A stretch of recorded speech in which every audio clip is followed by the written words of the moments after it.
সুপ্রিয় বন্ধুগণ, আসসালামু আলাইকুম। দূরের কাছে দেশে অথবা দেশে বাইরে থেকে বন্ধুরা ঠিক এই মুহূর্তে যেখান থেকে বাস্তব জীবনের গল্প শোনার জন্য আমার সাথে জয়েন করেছেন আমি আপন। আর যে আপন জীবনের গল্পের 967তম পর্বে আপনাকে বরাবরের মতো স্বাগতম জানাচ্ছি। বন্ধুগণ, আজ আমি আপনাকে শোনাবো সিলেটের ছেলে মোহাম্মদ তানিমের জীবনের হৃদয় কাঁপানো চরম ভয়ঙ্কর এক বাস্তব জীবন কাহিনী। বন্ধুরা, আজকের গল্পের টাইটেল যে দিনের অনেকটা সময় তাকে দেখা যায় সাপের রূপে। একটা মানুষকে দিনের অনেকটা সময় দেখা যায় সাপের রূপে। ভয়ানক রকম সিলেটের এক প্রত্যন্ত গ্রামের বাস্তব ঘটনা। বন্ধুরা, এই ঘটনাটা আপনাকে আপনার মনে এমন এক সন্দেহের জন্ম দেবে, এমন এক বাস্তবতার জন্ম দেবে যে বাস্তবতা হয়তো আপনি আজকে সারা রাত ধরে বাস্তবতা খুঁজতে থাকবেন। এবং গল্পটা এখনও চলতেছে, চলমান একটা বাস্তব জীবনের গল্প। খুবই ছোট গল্প। আশা করব শুরু থেকে শেষ পর্যন্ত গল্প জুড়ে আপনার আমার সাথেই থাকবেন এবং গল্প শেষে আমাদের সিলেটের ভাই তানিমকে আপনার মতো করে একটা মন্তব্য কমেন্ট বক্সে লিখবেন। ধন্যবাদ সবাইকে। সুপ্রিয় বন্ধুগণ, আসসালামু আলাইকুম। আমার নাম মোহাম্মদ তানিম হোসেন, আমার বাড়ি সিলেট। বন্ধুগণ, আমি আমার জীবনের গল্পটা শুরু করার শুরুতে আপনাদেরকে আমার পরিবারের বিষয়ে জানিয়ে রাখি। আমার পরিবারে আমি আছে, আমার বাবা আছে, মা আছে, তাছাড়া রয়েছে আমার দাদা দাদি সহ আমার একজন কাকা, পরিবারে রয়েছে আমার একজন পুপি। যদিও আমার গল্পের আগে তার বিয়ে হয়ে যায়। পরিবারে আরও সদস্য রয়েছে আমার বড় 2টা ভাই সহ বড় একটা বোন। আমরা টোটাল 3 ভাই 1 বোন। আমাদের পরিবারটা সিলেট শহর থেকে অনেক দূরে, পাহাড় ঘেঁষা কোনো এক প্রত্যন্ত ছোট্ট গ্রামের এক উচ্চবিত্ত পরিবার। আমার বাবা একজন মেম্বার, এবং শুধু মেম্বারই নয়, আমাদের এলাকাতে আমার বাবার অনেক বেশি জায়গা সম্পত্তি আছে। আমার বাবা আমাদের এলাকার এত সম্মানিত একজন মেম্বার যে প্রায় 15 বৎসরের মতো আমার বাবা টানা মেম্বারই করে যাচ্ছে, এবং এলাকার লোকজনও আমার আব্বাকে অনেক সম্মান, শ্রদ্ধা, ভালোবাসে। আমি আমার জীবনের গল্পটা আমার শৈশব থেকে শুরু করি। যেহেতু আমার বড় 2টা ভাই ছিল আর বড় একটা বোন ছিল, পরিবারের সবার ছোট ছেলে ছিলাম। আর ছোট ছেলে থাকার মানেই হচ্ছে সবাই আমাকে অনেক বেশি আদর করত। কখনোই আমি কারো কাছ থেকে কোনো অবহেলা পেতাম না। আমি পরিবারের কাছে 10 টাকা চাইলে তারা আমাকে 20 টাকা দিত। আমাকে কখনো কোনো কিছুর অভাব দিত না। আর আমার বড় 2টা ভাই ছিল, তারা দেখতে অতটা সুন্দর ছিল না, বাট আমি দেখতে একেবারে বিদেশিদের মতো ছিলাম। আমার দাদা দাদি আর মায়ের মুখে শুনতাম আমি নাকি অনেক বেশি সুন্দর ছিলাম, এবং এতটা সুন্দর হওয়ার কারণে আমার পরিবারের মানুষগুলো আমাকে অনেক বেশি ভালোবাসতে শুরু করে। এতটাই ভালোবাসে, আমার চাওয়া পাওয়ার পূর্ণতা তাদের কাছে অনেক বেশি। এবং এতটাই আদর আর ভালোবাসার মাঝে আমি আমার ছোট্ট জীবনে পড়াশোনা খুব বেশি একটা করতে পারিনি। স্কুলেই যেতাম, এবং স্কুলে যেতে আমার একদমই ভালো লাগতো না। শিক্ষকদের বকা ঝকা আর পড়াশোনা এই সব কিছু মিলে শিক্ষা জীবনটাই, মানে স্কুল জীবনটাই আমার কাছে মনে হতো এক বিষাক্ত একটা জীবন। ছোট বয়সে আমি স্কুলের গণ্ডির পার করে ফেলি, মানে পড়াশোনা আর করি না, স্কুলে যাই না। এবং স্কুলে না যাওয়ার কারণে আমার বাবা মা দুজনেই আমার উপরে খুব ক্ষিপ্ত হয়ে যায়। কিন্তু আমার দাদা দাদির ভালোবাসায় তারা আমাকে এত ভালোবাসতো যে না গেলে নাই।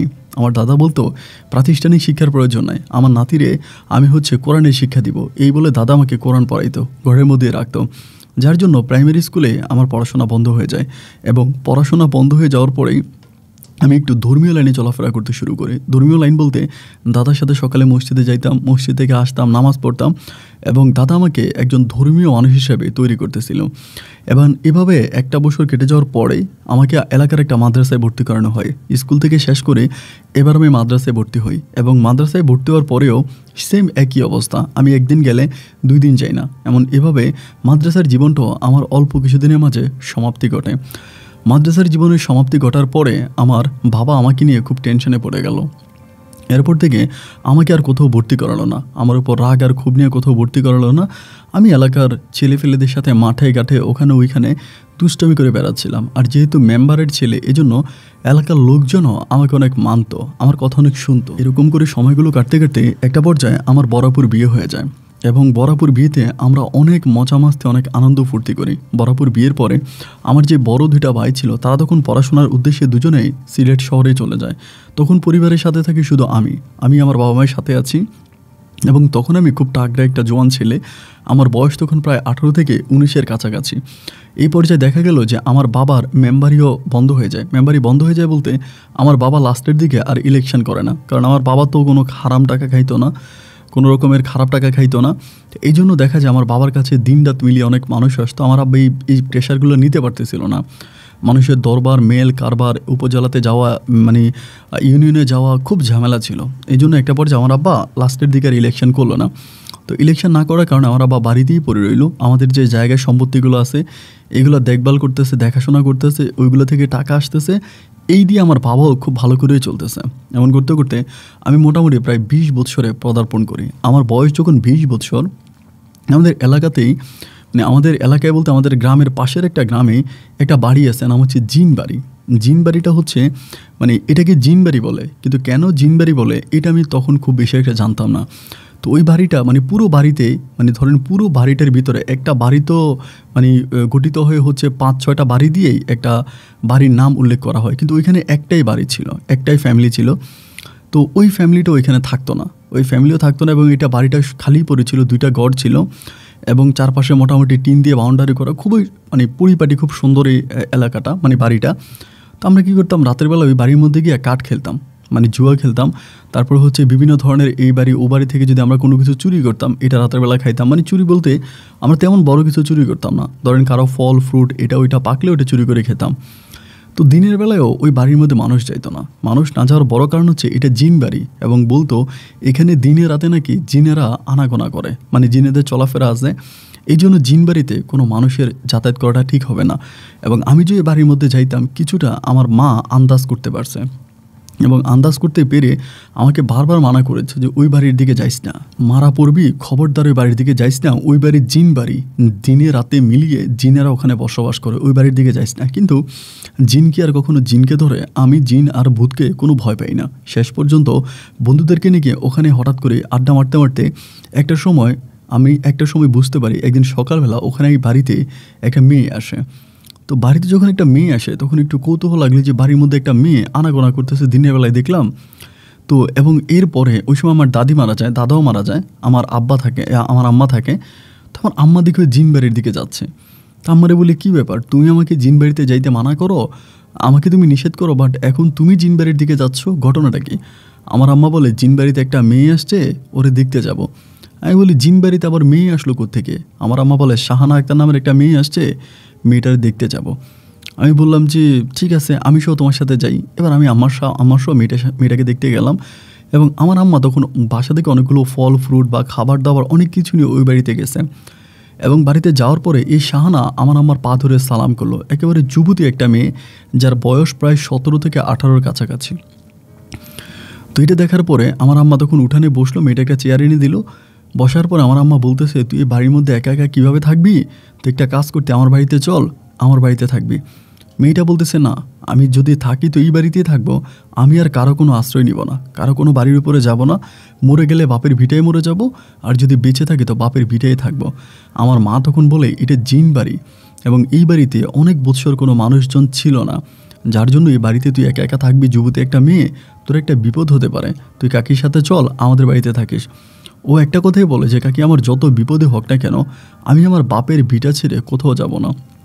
আমার যদি মরণ হয় তো আমার বাপের ভিটে আমার মরণ হবে, আমি এই জায়গায় থাকবো। আম্মা অনেক বোঝানোর পরেও মেয়েটা আমার মায়ের কোনো কথায় আমলে নিল না, আমার আম্মার কোনো কথাই শুনলো না।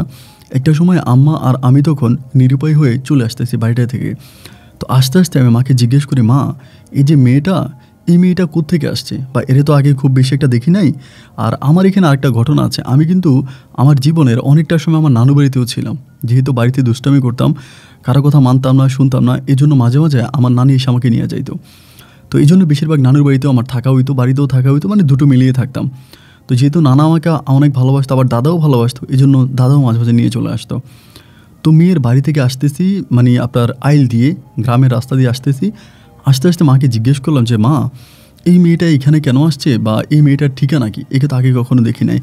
আমার মা আমাকে বলতেছে, ওর নাম হচ্ছে শাহানা, এবং ওর বাবা আমাদের এলাকার অনেক বড় একজন কবিরাজ ছিল, এবং এত বড় কবিরাজ ছিল যে দেশের বাইরে থেকে পর্যন্ত অনেক মানুষজন এখানে আসতো চিকিৎসা নেওয়ার জন্য। এবং ওর যে দাদা ছিল তিনিও অনেক নাম করে একজন কবিরাজ ছিল। ইনাদের নামের কারণেই এই বাড়িটা কবিরাজ বাড়ি নামে পরিচিত।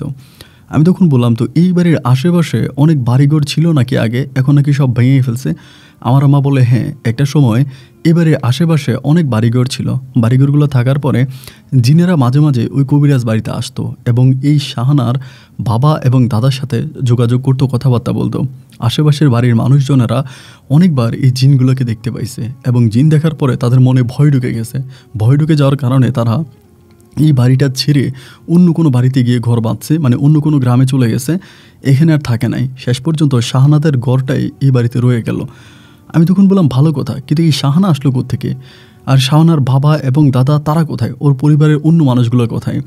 আমার মায়ের মুখে তখন আমি শুনতে পারি, শাহানা যখন জন্ম হয়, শাহানার যখন 6 বছর বয়স, তখন নাকি তার বাবাকে জিনেরা মেরে ফেলে এবং জিনেরা মেরে ফেলার পরে শাহানার মা তখন শাহানাকে নিয়ে এই বাড়িতে একাই থাকতো এবং এর আগে শাহানার দাদা দাদি দুজনেই মারা যায়। এই বাড়িতে কয়েকদিন থাকার পরে তিনি অনেক অস্বস্তি ভোগ করতো, তাই একটা পর্যায়ে শাহানাকে নিয়ে তার নানির বাড়িতে চলে যায় এবং সেখানেই শাহানাকে তিনি বড় করে। একটা পর্যায়ে তার মা, যার সাথে সে চলে গেল, ওই মাও পরে অন্য কোথাও বিয়ে বসে যায় এবং পরে যখন অন্য কোথাও বিয়ে বসে, এই শাহানা তখন তার নানার বাড়িতে থাকতে শুরু করে। ভাগ্যের নির্মম পরিহাসে শাহানার যখন 12 বছর বয়স, ওই 12 বছর বয়সে শাহানার মাও মারা যায় এবং মা মারা যাওয়ার পরে শাহানা তখন সম্পূর্ণভাবে তার মামাদের উপরে ডিপেন্ড হয়ে পড়ে এবং তার যে মামাতো ভাইগুলো ছিল তারা খুবই খারাপ ছিল, এতটাই খারাপ ছিল যে তারা নাকি শাহানাকে দর্শন করার জন্য, শাহানার সাথে খারাপ কাজ করার জন্য বেশ কয়েকবার জোরাজুরি করেছে এবং এই নিয়ে শাহানা অনেকবার আমার বাবার কাছে নাকি লোক পাঠিয়েছে, বিচার দিয়েছে এবং আমার বাবাও নাকি এই বিচার করার জন্য অনেকবার ওই বাড়িতে গিয়েছে, কিন্তু সেখান থেকে আমার বাবা ভালো কোনো কিছু ফলাফল নিয়ে আসতে পারে নাই। একটা পর্যায়ে শাহানা ব্যর্থ হয়ে নানার ওই পরিবার ছেড়ে দিয়ে নিজের জমিতে নিজের বাপের ভিটায় চলে আসছে। এই ঘটনাগুলো আমি আমার মায়ের মুখে শুনতে পেলাম। আমি তখন বললাম, আচ্ছা মা, এই যে মেয়েটা এখানে আসছে একা একা থাকবে কেমন করে?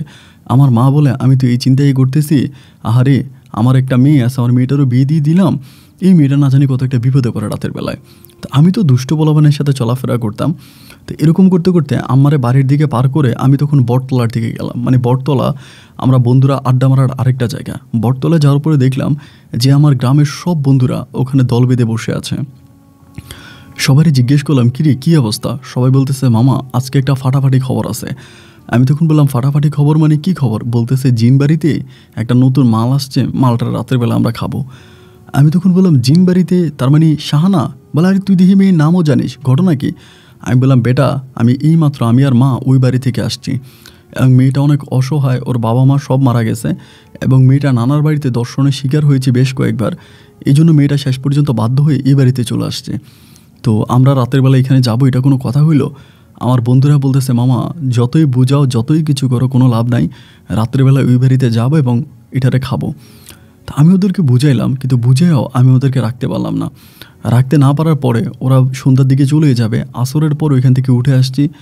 মেয়েটার জন্য আমার খুব মায়া লাগছে। লাগার পরে আমি এসে আমার মাকে বিষয়টা জানালাম যে, মা দেখো, সাব্বির তারা মিল্লার সবাই বলতেছে রাতের বেলায় নাকি মেয়েটারে ধরতে যাবে, এরকম একটা ঘটনা। আমার আম্মা বলে, বলিস কি তুই, এটা সত্য? আমি বললাম, হ্যাঁ, আমি বটতলায় গেছিলাম, ওরা সবাই এটা আলোচনা করছে। পরে আমার মা বললো, একটা কাজ করতো, ওর বাবারে ডাইকে নেয়া। বাবা তখন দোকানের ওইদিকে ছিল। আমি তখন গেলাম দোকানে গিয়ে আব্বারে ডাকলাম। আব্বা আসছে, আসার পরে আব্বা তখন এই বিষয়টা আমার আম্মার কাছ থেকে শুনে আমাকে বলতেছে, তানিম সাব্বির সহ গ্রামের পোলাপাইন সবাই এখানে ডাক। তা আমি বললাম, আব্বা আমি ডাকতে পারবো না, কারণ আমি যদি ডাকি তাহলে ওরা মনে করবে যে আমি আপনার কাছে এসে বলে দিছি, ওরা আমার খারাপ মনে করবে, আপনি অন্য কাউরে দিয়ে ডাকান। তো আমাদের গ্রামের যে চৌকিদার ছিল, আমার আব্বা চৌকিদারে দিয়া গ্রামের সব পোলাপাইনকে ডাকাইছে মাগরিবের পরে। তো মাগরিবের পরে সবাই আমাদের উঠানে আসছে। আসার পরে আব্বা সবাইকে বলতেছে, দেখ এই মেয়েটা অনেক গরিব, অনেক অসহায়, ইতিম, বাবা মা কেউ নেই এবং মামাদের কাছেও বারবার নির্যাতনের শিকার হওয়ার পরে বাপের ভিটাতে এসেছে। তোদের কাছে আমি বিনীতভাবে অনুরোধ করি, সুন্দর পরে তোরা কেউ ওই বাড়ির দিকে যাবি না এবং এটা মোটেও ঠিক হবে না, আল্লাহর গজব পড়ে যাবে। তখন 26 আমার অন্য বন্ধুরা আমার আব্বারে বলতেছিল যে, কাকা আপনার কথা না হয় মানলাম, আমরা ওইদিকে যাব না, কিন্তু মেয়েটা একা একটা বাড়ির মধ্যে কীভাবে থাকবে? মেয়েটাকে কেউ নিয়ে আসা প্রয়োজন না? মেয়েটা এরকম একটা বাড়ির মধ্যে একা একা থাকবে? মেয়েটার যুবতী একটা মেয়ে, তার তো সমস্যা হতে পারে। আমার আব্বা বলে, তোদের কাকি গেছিল আনার জন্য, কিন্তু মেয়েটা আসবে না, সে কারো আশ্রয়ে যেতে চায় না, তার মনে অনেক ভয় ঢুকে গেছে, তো যার জন্য ও ওইখানেই থাকতে চায়। তোরা কেউ যাইস না, ওরে বিরক্ত করিস না, আল্লাহ ওরে রহমত করবো। আর যেহেতু ওর বাবা দাদা তারা দুজনেই ভালো পীর ছিলেন, দরবেশ ছিলেন, এই জন্য তাদের রহমতে হয়তো মেয়েটার বড় কোনো ক্ষতি হবে না, কিন্তু তোরা কেউ মেয়েটাকে বিরক্ত করবি না, এটা হচ্ছে তোদের কাছে আমার অনুরোধ। এবং আব্বা যখন এইভাবে অনুরোধ করে আমার বন্ধুরা তখন আব্বার কথা শোনে, এবং আব্বার কথা শোনার পরে তারা তখন সিদ্ধান্ত নিল যে তারা আর এই মেয়েটাকে বিরক্ত করবে না, রাতের বেলা ওইদিকে যাবে না। কিন্তু এভাবে কতদিন, প্রায় 10 দিন 15 দিন কেটে গেল। একদিন রাত্র প্রায় 11টা পর্যন্ত আমরা একটা অনুষ্ঠানে গিয়েছিলাম, মানে একটা বাউল গানের অনুষ্ঠানে গেছিলাম। তো বাউল গান দেখে রাত 11টার দিকে আমরা তখন এই বাড়ির মানে জিন বাড়ির কাছাকাছি একটা রাস্তা দিয়ে আমাদের গ্রামের দিকে আসতেছি। জিন বাড়ির কাছাকাছি আসার পরে আমার বন্ধু একটা হঠাৎ করে বলে বসলো যে আমি ওই বাড়িতে যাব। আমি তখন বললাম যে বাবা এইভাবে মানা করছে ওই বাড়ির দিকে না যাওয়ার জন্য, এবং ওই বাড়ির দিকে যাওয়া ঠিক হবে না, এভাবে নিষেধ করার পরেও তুই এই বাড়ির দিকে যাবি? বলি যে না ভাই, ওই বাড়ির দিকে যাব এবং আমার আজকে খুব মন টানতেছে। আমি বলতেছি দেখ এটা করা ঠিক হবে না। ও যখন রওনা দিল ওরে আমি আটকাইতে পারলাম না, ও রওনা দিল এবং ওর পাশে আমার আরেকটা বন্ধুও রওনা দিল, মানে দুজনেই মিলে রওনা দিল মেয়েটার সাথে খারাপ কিছু করবে এরকম একটা উদ্দেশ্যে। তো এখন আমি কী করব, কারণ এরকম না যে আমি তো এখন কোনো কিছু করার নাই, আমি তো বাড়ির পাশে দাঁড়ায় আছি। তাই আমার কাছে যে আর মানে কোনো পথ ছিল না কি কিছু একটা করা বা ওদেরকে আটকানোর। আমার তরফ থেকে যতটুকু চেষ্টা করার করেছি, বাট কিছুই করতে পারলাম না, ওরা চলে গেছে বাড়ির ভিতরে। তা আমি তখন খুব রাগ নিয়ে বাকিদেরকে বললাম এই চলে আয় তো বেটা, আমরা চলে যাব সবাই, এদের উপর আল্লাহর গজব পড়বো। এই বলে আমরা তখন শুধুমাত্র এই জিন বাড়িটা পার হয়ে একটু সামনে গেলাম, এবং সামনে যাওয়াতেই হঠাৎ করে একটা চিৎকারের শব্দ পিছন থেকে শুনতে পেলাম। ভয়ানক শব্দ, মানে চিৎকারের শব্দটা শোনার পরে খেয়াল করে দেখলাম যে আমার 2 বন্ধুর মাঝে এক বন্ধু দৌড়ে আমাদের দিকে আসতেছে, মানে দৌড়ে আসতেছে, আইসা বলতেছে। আমি বললাম কী রে, শুধু চিৎকার করতেছে, বলে সামনের দিকে হাঁট, সামনের দিকে হাঁট। আমি নিশ্চিত ছিলাম যে অবশ্যই জিন দেখছে অথবা ভূত দেখছে, এরকম কিছু একটা দেখছে, কিন্তু আরেকজন কোথায়। তো ওর পিছনে আমরা তখন দৌড়াচ্ছিলাম, দৌড়ে জিন বাড়িটা পার হয়ে অনেকটা দূরে আসছি। আসার পরে ও মানে হাঁপাচ্ছে, কথা বলতে পারতেছে না। পাশেই হচ্ছে পুকুর ছিল, মানে পুকুরের মধ্যে ঢুকে মানে পুকুরের মধ্যে নেমে পুকুরে পানি খাওয়া শুরু করছে, এত পরিমাণের ভয় পাইছে। তা পুকুরে পানি খাচ্ছে একদম, মানে ডক ডক করে পুকুরে পানি খাচ্ছে। আমি বললাম দেখ পুকুরে পানি তো খাইলি কী হয়েছে বল, আর ও কোথায়, তোর সাথে না আরেকজন গেল? বলে দোস্ত ও মনে হয় মারা গেছে। আমি বললাম কীভাবে মারা গেল, তোরা জিন দেখছিস নাকি? বলে জিন দেখি নাই, একটা ভয়ঙ্কর সাপ আমাদের তাড়া করছে। আমি বললাম মানি? বলে ও আর আমি দুজনেই যাচ্ছিলাম, হঠাৎ দিকে বাড়ির উঠানে একটা সাপ বসে আছে। আমি তখন বললাম মামা এটাই তো জিন। বলে জিন না বেটা, জিন হলে তো আর এরকম হতো না, এটা আসলেই সাপ ছিল। এবং এই সাপটা তখন দৌড়ে আইসেই হচ্ছে আমার ওই বন্ধুটারা কামড় দিয়ে দিছে। আমি কোনোভাবে জান নিয়ে বাইচে আসছি। আমি তখন বললাম তো ও এখানে পড়ে গেছে, যাকে মানে সাপে কাটছে ও এখানে নাকি পড়ে গেছে। আমরা তখন সবাই মিলে সিদ্ধান্ত নিলাম যে ওই বাড়ির দিকে যাব এবং গিয়ে ওরে নিয়ে আসবো। পরে সবাই বলতেছে আরে ভাই আমরা যদি যাই, আমাদেরকেও যদি সাপে কামড় দেয়, চল তোর আব্বার কাছে যাই, মানে আমার আব্বার কাছে। আমি বললাম এখন আমার আব্বার কাছে কেন যাবা? সেই সময় মানা করছিলাম না ওদেরকে, তোমরা আটকাইতে পারলা না। সবাই বলে দেখ একটা বিপদ তো হয়েই গেছে, চল তোর আব্বার কাছে যাই। তো এরকম রাত্র প্রায় 1টার দিকে গিয়ে আমার আব্বার তখন ঘুম থেকে জাগাইলো।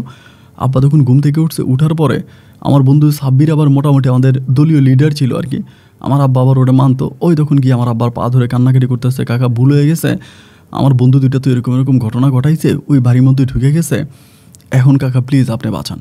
পরে বলে এটা তো তোরা ঠিক করিস নেই, তোদেরকে বারবার নিষেধ করার পরও তোরা ওই বাড়িতে গেলি কেন? সাব্বিরের কান্নাকাটি দেখে আমার আব্বা তখন কী করলো, তার হাতে বাটন সিস্টেম একটা মোবাইল ফোন ছিল, তখন এদিকে ওইদিকে মানুষদেরকে ফোন দিয়ে জাগাইলো। তখন অনেকেই আসলো, আসার পরে মশাল নিয়ে সবাই তখন ওই জিন বাড়ির পথে হাঁটতে শুরু করলো। এবং জিন বাড়ির পথে হাঁটতে হাঁটতে একটা পর্যায়ে বাড়ির মধ্যে গিয়ে পৌঁছালো, এবং পৌঁছানোর পরে দেখে আমার বন্ধুর মুখ দিয়ে লালা বেরোচ্ছে, ও শুয়ে আছে। ওর ওইখান থেকে ধরাধরি করে আমরা তখন মানে বিষ ঝাড়ানোর জন্য ওঝার বাড়িতে নিয়ে গেলাম। এবং ওঝার বাড়িতে নেওয়া মাত্রই ওঝা তখন বলে দিল যে ও নাকি মৃত, মানে মারা গেছে, ওর কোনো নিঃশ্বাস নাই। পরে আমরা হসপিটালে নিয়ে গেলাম, এবং হসপিটালে নিলে পরে ডাক্তার একই কথা বলে চোখে সাপে কামড় দিয়েছে, সাপের দংশনে ও মারা গেছে। পরে আমরা ওটা বাড়িতে নিয়ে আসলাম, কিন্তু ওই বাড়ির মধ্যে যে একটা মেয়ে ছিল ওর কোনো রেসপন্স ছিল না। রাতের বেলায় এতগুলো মানুষ গেলাম, হাঁটাহাঁটি করলাম, ঘোরাফেরা করলাম, ডাকাডাকি করলাম, কিন্তু ঘরের ভিতরে গিয়ে ওই মেয়েকে আর পাওয়া গেল না।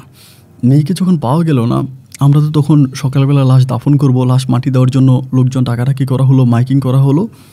এক পর্যায়ে দুপুর 2টার দিকে লাশ দাফন করা হলো, আমার বন্ধুকে দাফন করা হলো। দুপুরে 2টার দিকে লাশ দাফন হয়ে যাওয়ার পরে আমি তখন আমার আম্মারে বলতেছি আচ্ছা এখানে যে একটা মেয়ে ছিল শাহানা, আমরা রাতের বেলায় এতবার গেলাম, ডাকাডাকি করলাম, মেয়েটা তো ঘর থেকে বেরোলো না। এবং এই মেয়েটার কোনো সমস্যা হলো কি না, নাকি সাপে মেয়েটাকেও ঘরের মধ্যে কাইটা রাখছে? এমন তো হতে পারে যে ঘরের ভিতর সাপে মেয়েটাকেও কাইটা রাখছে, এরকম তো কিছু হতে পারে। এটা বলার পরে আমার আব্বা আম্মা দুজনেই বললো, হ্যাঁ কথা তো ঠিকই আছে, আসলে তো মেয়েটার খোঁজখবর নেওয়া দরকার। এই বলে আব্বা আম্মা সহ আমাদের যে বন্ধুগুলো ছিলাম, আমাদের ওই গ্রুপের বন্ধুরা, আমরা সবাই মিলে তখন ওই জিন বাড়ির দিকে হাঁটতে শুরু করি। এবং জিন বাড়ির দিকে হাঁটতে হাঁটতে জিন বাড়িতে যাই এবং যাওয়ার পরে দেখি যে মেয়ের ঘরের দরজাটা লাগানো, এবং লাগানো যে মানে ভিতর থেকে লাগানো, বাইরে থেকে না। তো ভিতর থেকে যেহেতু দুইটা দরজা আছে, ভাবলাম অন্য কোনো দরজা দিয়ে হয়তো মেয়েটা আছে। তো আমরা তখন অন্য দরজা দিয়ে ঢুকতে গিয়ে দেখি যে ঘরের দরজাটা খোলা। ভিতরে ঢুকলাম এবং ঢুকার পরে দেখি ভাত রান্না করা, তরকারি রান্না করা, এবং মনে হয় মেয়েটা একটু আগে এখানে ছিল। মানে চুলা যে ছিল, চুলাটাও গরম হয়ে আছে, ভাত রান্না করছে, তরকারি রান্না করছে, চুলাটাও গরম হয়ে আছে, কিন্তু মেয়েটা নাই। এবং মেয়েটাকে না দেখার পরে আমরা তখন সবাই অনেক খোঁজাখুঁজি করলাম, শাহানা শাহানা বলে ডাকাডাকি করলাম, এবং ডাকাডাকির এক পর্যায়ে ওই বাড়ি থেকে সবাই তখন চলে আসলাম। এবং আইসার পরে সবাই চিন্তা করতেছি, কিরে এই মেয়েটা গেল কোথায়, মানে কোথায় গেলটা কোথায়? এই মেয়েরা আর পারও গেল না। পরের দিন সকালবেলা আমার আম্মা আবার আব্বারে বলতেছে, মেয়েটার জন্য আমার মায়া লাগতেছে, চলো না মেয়েটার দেখে আসি, মেয়েটার কোনো সন্ধান আসছে কিনা। আমার আব্বা বলে মেয়েটা সম্ভবত কোথাও চলে গেছে, মেয়েটা বাড়িতে নাই। এবং আম্মা যখন এইভাবে রিকোয়েস্ট করতেছিল, আমার আব্বা তখন বলে, তুমি একটা কাজ করো, তুমি তানিমরে নিয়ে যাও, আমি যেতে পারবো না। পরে আব্বা আমারই নিয়ে রওনা দিল। আমি আমার বন্ধুবান্ধবদেরকে ফোন করলাম, ওরা সবাই আসলো, এবং সবাই আসার পরে ওই বাড়ির দিকে হাঁটতে শুরু করলাম। এবং বাড়ির দিকে হাঁটতে হাঁটতে ওই বাড়িতে একটা সময় পৌঁছাইলাম, এবং একইভাবে দেখলাম যে মেন যে দরজাটা, এটা ভিতর থেকে লাগানো। পিছনের দরজা দিয়ে ঘরে ঢুকলাম, ঢোকার পরে অবাক হয়ে গেলাম যে ভাত তরকারিগুলো ছিল এগুলো সব খাইছে, প্লেট পরিষ্কার করছে, এবং পরিষ্কার করে খুব সুন্দর করে সব কিছু পরিপাটি করে সাজিয়ে রাখছে। মনে হয় যেন মেয়েটা ঘরের মধ্যেই আছে কোথাও না কোথাও। আমরা বন্ধুরা মিলে তখন এই জায়গায় ওই জায়গায় সব জায়গায় মেয়েটারে খুঁজলাম, বাট কোথাও পাওয়া গেল না। মানে অনেক জায়গায় খুঁজলাম, খোঁজার পরে কোথাও পাওয়া গেল না। এবং না পাওয়া যাওয়ার পরে আমরা তখন সেখান থেকে ফিরে আসলাম। এবং ওই সময় ছিল আপনার গ্রীষ্মের সময়, মানে গাছের পাতা টাতা সব ঝরা। ওদের মাঝে একটা শিল কড়াই গাছ ছিল, এবং শিল কড়াই গাছের দিকে হঠাৎ করে আমার নজর যাওয়ার পরে দেখলাম যে শিল কড়াই গাছের ভিতরে একটা ভয়ঙ্কর সাপ বসে আছে, খুবই ভয়ঙ্কর। এত বড় ভয়ঙ্কর সাপ আমি আমার জীবনে দেখি নাই। সাপটা দেখা মাত্র আমি চিৎকার দিয়ে পিছনে দিয়ে গেছি। সবাই তখন দেখছে, দেখা মাত্রই আমার আম্মা দোয়া দৌড় পড়তে শুরু করছে। এখান থেকে সবাই তখন দৌড়ে কোনো রকমে জান নিয়ে ওই জিম বাড়ি থেকে পালে আমাদের বাড়িতে আসি। আমাদের বাড়িতে আসার পর আমি পানি খাইতে আসি এবং আল্লাহ করতেছি, আল্লাহ এটা কী দেখলাম। সেখানে আমার বন্ধুরা সবাই বলতেছে, মূল ঘটনা হচ্ছে এই মেয়েটা জিন হয়ে গেছে, এই মেয়েটার মানুষ নাই, মেয়েটা জিন হয়ে গেছে, এবং এই মেয়েটা সাপ হয়ে গেছে, এবং সাপ হয়ে মেয়েটা গাছে বসে আছে। তো গ্রামের ভিতরে দেখবেন এই জিনিসগুলো খুব সহজে ছড়িয়ে যায়। মুহূর্তের মধ্যে ওই একটা কথা পুরো গ্রামে ছড়িয়ে গেল, পুরো গ্রামে ছড়াই গেল যে মেয়েটা জিন হয়ে গেছে, মেয়েটা সাপ হয়ে গেছে, মেয়েটা নাই এখানে। এবং মুহূর্তের ভিতরে সমস্ত গ্রামের মানুষকে একসাথ করে আমরা তখন জিন বাড়িতে আক্রমণ করলাম। মানে জিন বাড়ির মধ্যে ঢুকলাম, লাঠি সোটা কোনো কিছু যা সব কিছু নিয়ে, যে সাপটারে যদি পাই সাপটারে মারবো, এরকম করে সবাইকে নিয়ে ওই বাড়িতে যেতে যেতে হয়তো 5-6 ঘন্টার মতো সময় লেগে গেছে। বিকেলের দিকে প্রায় আসরের নামাজের আগে আমরা সবাই মিলে জিন বাড়িতে হাজির হলাম, জিন সাপটাকে মারবো এবং মেয়েটাকে খুঁজে বের করব। অবাক করা বিষয় হলো, বাড়ির মধ্যে সবাই ঢুকামাত্র দেখতেছি মেয়েটা উঠান পরিষ্কার করতেছে। এটা দেখার পরে সবাই তো অবাক হয়ে গেলাম, কিরে। আমার আম্মা দৌড়ে গিয়ে বললো যে, শাহানা তুমি কোথায় ছিলে 2 দিন? বলে, আমি তো বাড়িতেই ছিলাম। বলে, কি বাড়িতে ছিলা তুমি? পরে বলে, চাচি একটু সাইডে আসেন, আপনার সাথে একটু কথা বলি। তো আমার আম্মার সাইডে নিয়ে গেলো। আমি আম্মাকে বলছিলাম, আম্মা যেও না, মানে এটা হয়তো মেয়ে না হয়ে সাপ হইতে পারে। আমার আম্মাকে সাইডে নিয়ে বলছে, কাকি কী হয়েছে? পরে বলে, তুমি কই ছিলা 2 দিন? তোমারে আমরা খোঁজার জন্য আসছি, তুমি যে এখানে ছিলে না। মেয়েটা বলতেছে, আমি এখানেই ছিলাম, আমি বাড়িতেই ছিলাম। তা বলে, তাহলে বাড়িতে থাকলে তোমার যে দেখলাম না?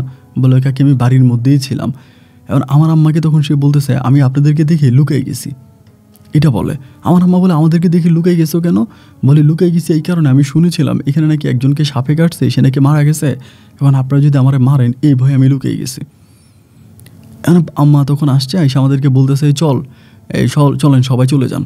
তা সবাই তখন চলে গেলাম ওইখান থেকে। পরে আম্মারে জিজ্ঞেস করলাম যে, আম্মা কী হয়েছে, তুমি ওইখানে গেলা এবং যাওয়ার পরে কোনো রকমের কোনো কিছু না করে চলে আসলা, ঘটনা কি? আমার আম্মা তখন বলল, আরে তানিম, ঘটনা এটা এই মেয়ে তো আসলে মূলত এই ঘটনা করছে, এবং মেয়ে আমাদেরকে দেখে নাকি লুকিয়েছিল, আমরা হয় তারা মেরে ফেলবো এটার ভয়ে মেয়েটা লুকিয়েছিল। আমি বললাম, না মা, মেয়েটা লুকিয়ে কোথায় যাবে? এই বাড়ির ভিতরে এরকম কোনো ঝোপঝাড় নাই যেখানে মেয়েটা লুকাইতে পারে। আমরা প্রতিটা জায়গা তন্ন তন্ন করে মেয়েটাকে খুঁজেছি। আসলে মেয়েটা লুকাই ছিল না, এবং আমরা যাওয়ার আগেও মেয়েটা রান্নাবান্না করেছে, খাওয়া দাওয়া করেছে। তাহলে এরই মাঝে অল্প কিছু সময়ের মধ্যে মেয়েটা কোথায় চলে গেল? এই মেয়েটা আসলে তোমাকে বোকা বানিয়েছে। এটা কোনো নর্মাল মেয়ে না, এটা অবশ্যই সাপ। এই দিনের অনেকটা সময় সাপ হয়ে থাকে। তখন গ্রামের ভিতরে এই কথাটা খুবভাবে প্রচলিত হয়ে গেল সবার মুখে মুখে যে জিন বাড়ির শাহানা আক্তার দিনের বেশিরভাগ সময় বা দিনের অনেকটা সময় সাপের রূপ নিয়ে থাকে। তখন আর ভয়ে ওই বাড়ির দিকে কোনো মানুষ যায় না, এবং জিনিসটা যখন প্রতিটা মানুষের কানে কানে পৌঁছায় যায়, ছড়িয়ে যায়, এই বাড়ির আশেপাশে কোনো মানুষ যাতায়াত করে না, কোনো মানুষ যায় না। এই মেয়েটারে মাঝে মাঝে দেখি আমাদের গ্রামের রাস্তা দিয়ে রিক্সা দিয়ে এদিক সেদিক যায়, কোনো রিক্সাও তার বাড়ি পর্যন্ত যায় না।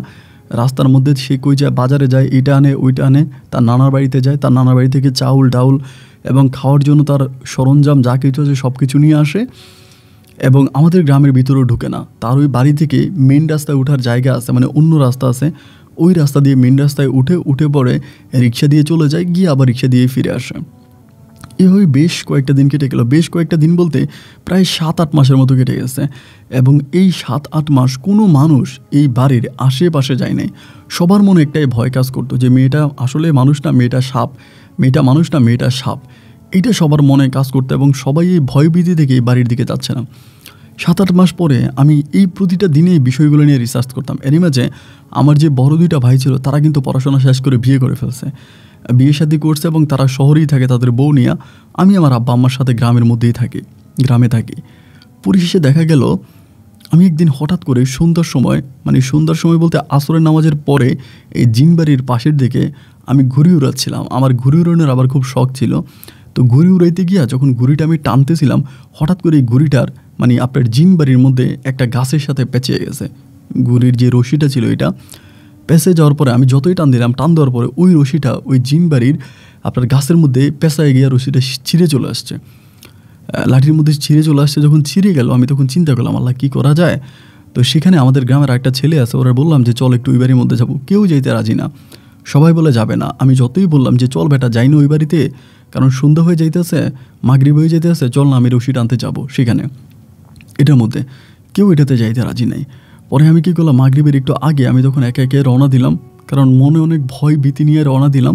যেহেতু কেউ ওই বাড়ির দিকে যাচ্ছে না, আমি একাই গেলাম, এবং বাড়ির ভিতরে ঢোকার পরে দেখি যে উঠানের মধ্যে মেয়েটা বসে আছে এবং কী জানি কুটাকুটি করতে আছে, কোনো তরকারি বা এই টাইপের কিছু। ওই বাড়ির মধ্যে আবার কিন্তু কোনো কারেন্ট নাই, কোনো ইলেকট্রিসিটি নাই। ওই মেয়েটা ব্যাটারি আছে, ব্যাটারি চার্জ দিয়ে আনে, এবং ব্যাটারি চার্জ দিয়ে নিয়ে সে ব্যবহার করে। বাড়ির মধ্যে কোনো রকম ইলেকট্রিসিটি ব্যবস্থা নাই। পরে আমি যাওয়ার পরে বললাম, শাহানা ভালো আছো? পরে আমার বলে, হ্যাঁ ভালো আছি। তানিম ভাই আপনি ভালো আছেন? আমি বললাম ভালো আছি। আমি তখন বাড়ির মধ্যে ঢুকি না, বাড়ির বাইরে দাঁড়ায় আছি, ওর উঠানে যাই না। পরে আমার বলে, এদিকে আসেন, আমার তোমার বাড়িতে যেতে ভয় লাগে। বলে, ধুরো ভাই ভয় কিসের, আসেন। আমি বাড়ির মধ্যে গেলাম, উঠানের মধ্যে গেলাম। তখন বলে, কেন আসছেন ভাই? আমি বললাম যে দেখো আমার একটা ঘুড়ি ওই যে সুতাটা এখানে আটকায় গেছে, আমি ঘুড়িটাকে একটু নামাবো, কিন্তু ওই দিন তো এই গাছের মধ্যে সাপ দেখছি, আমার তো ভয় লাগতেছে। পরে বলে, আরে ভাই আপনারা কি পাগল হয়েছেন? প্রতিটা বাড়িতেই তো সাপ আছে, সাপ না এরকম কোনো বাড়ি আছে নাকি? সব বাড়িতেই সাপ আছে। তা আচ্ছা ঠিক আছে, সমস্যা না, আপনি দাঁড়ান আমি ঘুড়িটা পেরে দিচ্ছি। মেয়েটা আবার গাছ বাইতে পারতো, খুব করে গাছে উঠে যেতে পারতো। হুটহাট করে গাছে উঠে গেল, উঠে গিয়ে গেলো রশিটা নামাই আনলো, নামাই না আমাকে দিয়ে দিল ঘুড়িটা। আমি তখন ঘুড়ির রশিটা দিয়ে ঘুড়িটাকে ওই বাড়ি থেকে বের করে আনলাম।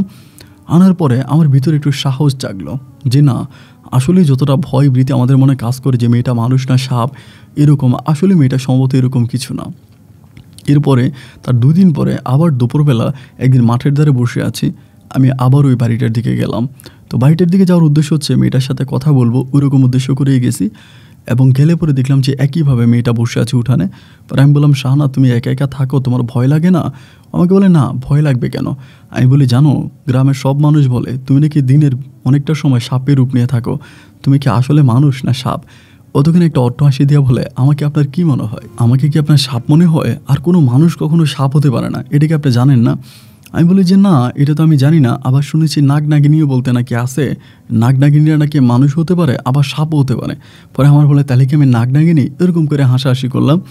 প্রায় 2 থেকে 3 ঘন্টার মতো মেয়েটার সাথে ওখানে বসেছিলাম। ও তখন আমার জন্য ঘর থেকে খাবার নিয়ে আসছে, মেহমান হিসাবে ঘর থেকে খাবার আনছে।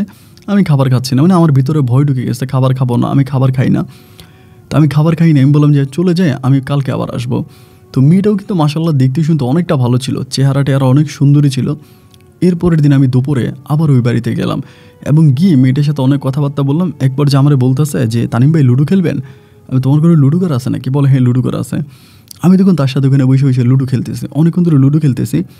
অ্যান্ড ওই দিনও লুডো খেললাম। এর পরের দিন মানে তৃতীয় দিন আমি আবারও সেখানে গেলাম এবং যাওয়ার পরে সেই দুপুরবেলা একইভাবে খাওয়া দাওয়া করে আমাকে বললো, ওই দিন আমি নিজেও খাইলাম, কিন্তু আজকে 3 দিন পরে তার এখানে আমি খাওয়া দাওয়া করলাম। তো খাওয়া দাওয়া করে একইভাবে উঠানের মধ্যে আমি লুডো খেলার জন্য বসলাম। তা লুডো খেলতেছি, খেলতে খেলতে হঠাৎ করে আমি ওই গাছটার দিকে আমার নজর গেল, মানে যেই গাছটা আছে গাছটার দিকে নজর গেল এবং যাওয়ার পরে আমি দেখলাম যে গাছের মধ্যে ওই সাপটা হঠাৎ করে, যেই সাপটা আমি এর আগে অনেকবার মানে একবার দেখেছিলাম, সাপটা দেখা মাত্র আমার লাফ দিয়ে উঠছে, ওইটা বলতেছে এই শাহানা শাহানা এখানে সাপ। পরে আমার বলে কোথায় সাপ? আমি বলবেন যে গাছের মধ্যে। বলে তো আপনি গাছের দিকে তাকাচ্ছেন কেন? সাপ কি আপনার গাছ থেকে ঠোর মারবে নাকি? আমি বললাম আরে গাছের মধ্যে সাপ, এখানে আমি বসে থাকবো, সাপ যদি এসে কামড় দেয়? বলে সাপে কামড় দেবে না, আপনি খেলেন। আমি বললাম শাহানা দেখো আমার খুব ভয় লাগতেছে। আমাকে বলে দূরও ভয়ের কিছু নেই, আপনি খেলেন তো। পরে খেলে টেলে আমি ওই দিন চলে আসলাম। চলে আসার পরে পরের দিন আমি আর গেলাম না, মানে ভয়ের কারণে গেলাম না। তো পরের দিন না গিয়ে এর পরের দিন আমি আবারও গেছি। এরপরের দিন আবারও গেছি, যাওয়ার পরে উঠানের মধ্যে গেলাম, দেখি যে ও ঘরে নাই। আমি ডাক দিলাম, উঠানে নাই। পরের 2-3বার ডাক দেওয়ার পরে ঘর থেকে বেরোইছে। বেরোয় বলতে আরে তানিম ভাই। আমি বললাম, বলে কালকে আসেন নাই কেন? আমি বললাম আসি নাই, এমনি আমার ভয় লাগছিল। তো বলে ভয়ের কিছু নাই, আসেন বসি। পরে এরকম তার সাথে আমি খেলতেছি, খেলতে খেলতে আমি খুব খেয়াল করে দেখলাম ও কেমন জানি মানে একটু তাড়াহুড়ো করে খেলতেছে, মানে তাড়াতাড়ি করে খেলতেছে, মানে আমাকে বিদায় করার জন্য। পরে অনেকক্ষণ পরে খেলার মধ্যে বলতেছে ভাই আমার শরীরটা ভালো লাগতেছে না, আজকে আর খেলবো না, আপনি কালকে আসেন, আজকে আপনি চলে যান, আমার ভালো লাগতেছে না। এটা যখন বললো আমার ভিতর তখন একটা সন্দেহ ঢুকে গেল যে কী ব্যাপার, এরকম করে মেয়েটা বললো কেন? তাও তো কোনো না কোনো একটা কারণ মনে হয় আছে। যদি কোনো কারণই না থাকবে তাহলে এভাবে হঠাৎ করে বলার তো কোনো মানে হয় না যে হঠাৎ করে খেলবো না বা খেলা বন্ধ করে দাও। মেয়েটা কিন্তু খেলার প্রতি খুবই আগ্রহ ছিল, এত আগ্রহ নিয়ে খেলতে বসলো, এরপর আবার উঠে গেল। না, এখানে কোনো না কোনো একটা ঘটনা আছে, অবশ্যই কোনো না একটা ঘটনা আছে। আমি তখন এই উঠান থেকে বের হওয়ার পরে আমি তখন গোপনে পাহারা দিচ্ছিলাম, মানে এক কোনায় দাঁড়ায় দেখতেছিলাম যে আসলে ও কী করে, কেন ও খেলা বন্ধ করে দিল। আমি খুব খেয়াল করে দেখলাম যে ও একটা বাটি করে কী জানি নিয়ে যাচ্ছে এবং কী জানি একটা নিয়ে ও তখন ওই গাছটা, বড় যে গাছটা ছিল কড়াই গাছ, ওই কড়াই গাছের নিচে ও তখন ওই বাটিটা রাখলো। এবং আমি তখন খুব খেয়াল করে দূর থেকে খেয়াল করে দেখলাম যে গাছের মাথার বরাবর থেকে একটা ভয়ঙ্কর টাইপের কালো মোটা একটা সাপ তখন নেমে আসতেছে এবং আসার পরে তার বাটির মধ্যে সম্ভবত সে দুধ দিয়েছে, ওইটা চুমুক দিয়ে খাচ্ছে। দেখার পরে আমি তখন অবাক হয়ে গেলাম যে ঘটনাটা কি। আমি আর ওরে কোনো কিছু বললাম না, আমি ওখান থেকে চলে গেছি। এইভাবে আরও প্রায় 5-6 দিন কেটে গেছে, আমি আর ওই বাড়ির দিকে যাই না, কারণ আমি দেখছি মেয়েটা সাপের দুধ খাওয়ায়, তার মানে এখানে ভয়ঙ্কর কিছু একটা আছে, আমি ওই বাড়ির দিকে যাই না। তো তারই 3 দিন পরে আমি আবারও ঘুরে উড়াচ্ছিলাম। তো মেয়েটা মনে হয় ঘর থেকে দেখতে পেয়েছে যে আমি ঘুরে উড়াচ্ছি, দেখার পরে মাঠের দিকে আসতেছে আমার কাছে। তা আমি ঘুরে উড়ছি, আমার কাছে এসে বলতেছে যে তানিম ভাই ঘুরে উড়াচ্ছেন? আমি বললাম হ্যাঁ। বলে চলেন আপনার জন্য আজকে রান্না করছে। আমি বলি না আমি খাবো না। বলে আচ্ছা খাবেন না, ঠিক আছে চলেন আমরা লুডো খেলবো, চলেন। আমি বললাম যে না আমি লুডোও খেলবো না, আমার ভালো লাগতেছে না, তুমি চলে যাও। পরে আমাকে বলতে স্যার আমি চলে যাবো, আপনি রাগ করতেছেন কেন, আপনি আমার উপর রাগ নাকি? আমি বললাম না তোমার উপরে কোনো রাগ নাই, আমার ভালো লাগতেছে না, তুমি যাও, আমি খেলবো না। পরে আমাকে বলতে স্যার আসেন তো, জোরাজুরি করে আমাকে তখন নিয়ে গেছে। আমার তখন ভয়টা ভিতরে কাজ করতেছে, ঘুড়িটা আমি গাছের সঙ্গে বেঁধে আমি তখন এই বাড়ির মধ্যে ঢুকলাম। ঢোকার পরে ও তখন কী করলো, এই আমার সাথে আবার লুডো খেলার জন্য বসছে। আমি বারবার এদিকে ওদিকে তাকাইতে আসি যে সাপটা কোত্থেকে আবার চলে আসে বা সাপটা আসে কিনা, এই ভয়ে আমি খেলতে পারতেছি না, মনোযোগ দিতে পারতেছি না। অনেকক্ষণ পরে আমাকে বলে আচ্ছা তানিম ভাই কী হয়েছে আপনার, বলেন তো, আপনি এরকম চগরমগর চারদিকে তাকাচ্ছেন কেন, আমার মনে হয় আপনি খুব ভয় পাইছেন। পরে আমি বললাম যে আমি তোমার কয়টা কথা বলবো, তুমি কি শুনবা? পরে আমার বলে দেখেন এই গ্রামে একটা মাত্র মানুষ আছে যারা আমি আমার মায়ের মতো দেখি, সেটা হচ্ছে আপনার মা। আপনার মাকে আমি অনেক সম্মান করি, শ্রদ্ধা করি, আপনার বাবা অনেক ভালো মানুষ, আপনার আব্বার সাথে আমার আব্বার খুব ভালো সম্পর্ক ছিল, কিন্তু কী হয়েছে আমি আপনাকে কোনো মিথ্যা কথা বলবো না, আপনি আমাকে জিজ্ঞেস করতে পারেন, যেটা সত্য আমি আপনাকে সেটাই বলবো। আমি তখন বললাম শাহানা, আমি গত কয়েকদিন আগে খুব খেয়াল করে দেখলাম যে তুমি দুপুরবেলা তাড়াতাড়ি খেলা শেষ করে আমাকে বিদায় করে দিলা এবং এরপরে তুমি একটা বাটি নিয়ে সাপের দুধ খাইতে দিলা। ও তখন কোনো কথা বলার নিচের দিকে তাকায় আছে। আমি বললাম শাহানা আমার দিকে তাকাও আর আমাকে সত্য কথা বলো, ঘটনাটা কী? ও তখন বলে তাহলে তো আপনার জন্য এবার ভালোই হলো, কারণ আপনি মনে করতেন যে আমি সাপ, তাহলে বুঝলেন তো এখন আমি আর সাপ না, এটা অন্য কিছু, সাপ না, আমি আর সাপ না, ওইটা সাপ, আমি মানুষ, এটা তো এবার প্রমাণ হয়ে গেল, কারণ আমি মানুষ হয়ে সাপের দুধ খাওয়াইছি। আমি বললাম না, এই সাপ কেন তোমার কাছে আসে, বা তুমি কেন দুধ খাওয়াও, আর সাপে কেন তোমাকে ছোবল দেয় না? আমাকে বলে, আসলে কি জানেন, আমি কি বলবো জানি না, আপনি বিশ্বাস করবেন কিনা সেটাও আমি জানি না। আমি বাড়িতে যেদিন আসছি, আসার পরে ওই দিনে আমি এই সাপটাকে দেখতে পাইছি, এবং ওই গাছের নিচে সাপটা বসে আছে।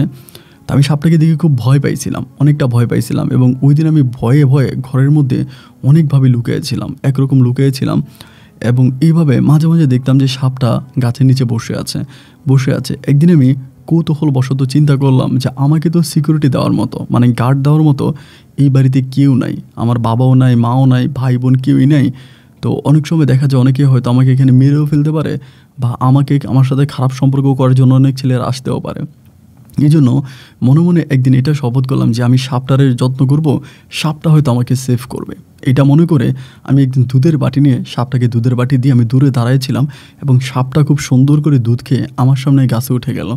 এরপর আমার কাছে মনে হলো যে সাপটা সম্ভবত আমাকে সাহায্য করবে। এরপর আমি প্রায় প্রতিদিনই দুধের বাটি নিয়ে ওখানে যাইতাম এবং এটাকে দুধ খাওয়াইতাম, এবং তারই কয়েকদিন পরে আমি জানতে পারি যে এই সাপের ছোবলেই নাকি আপনার বন্ধু অমুক মারা গেছে। আমি তখন বুঝতে পারলাম যে এই সাপটা আমাকে সাহায্য করার জন্য আসছে, ও আমাকে সাহায্য করতেছে। এবং এটার পরে গ্রামের সব মানুষের মুখে মুখে রটে গেল যে দিনের অনেকটা সময় আমি সাপের রূপ নিয়ে থাকি, এটা মনে করছে। এবং আপনারা যখন আমাকে খোঁজার জন্য আসছেন এই বাড়িতে, আপনারা আসতেছেন, আমি দেখছি, দেখার পরে আমি লুকিয়ে গেছি। আমি বললাম, দেখো আমি তোমার অনেক খুঁজছি, তোমার পাইনি, তুমি কোথায় লুকাইছো? ও তখন আমাকে লুকানোর জায়গাটাও দেখাইলো, যে আসলে কিন্তু এই জায়গায় আমরা ওটা খুঁজি না, ওখানে লুকাই ছিল বলে। এরপরে আমি শুধুমাত্র আমার নিজের সেফটির জন্য, নিজের নিরাপত্তার জন্য আমি এই জিনিসটা সবার মুখে মুখে এটাই প্রচলিত হোক, আমি চাচ্ছিলাম যে আমি আসলে মানুষ না, সাপ। এটা মনে করে মানুষ আমাকে ভয় পেয়ে আমার কাছে আসে না, কিন্তু মূলত আমি একটা মানুষ, আমার মাঝে এরকম কিছুই নেই, এবং এটা একটা সাপ। এবং সাপটাকে আমি মাঝে মাঝে দুধ খেতে দিই, এতটুকুই। এবং এটার নাম হচ্ছে শিব। কি, এটার নাম শিব? তুমি সাপের নাম জানলা কেমন করে? সাপ কি তোমার সাথে কথা বলে না, এটা একদিন আমাকে স্বপ্নে দেখাইছিল, এবং স্বপ্নে এসে আমাকে বলেছে ওর নাম শিব, একটা হিন্দু সাপ, এবং ও আগে একটা মন্দিরে থাকতো, এখানে একটা মন্দির ছিল পাশেই, কোথায় জানি, বলে ওই মন্দিরে আগে থাকতো, এখন এখানে আসে, ও আমার কোনো ক্ষতি করবে না, আমাকে সবল দেবে না, এটা আমাকে স্বপ্নে দেখাইছে। আমি বললাম, কী বলো, তোমাকে এটাও স্বপ্নে দেখাইছে? ও বলে, হ্যাঁ।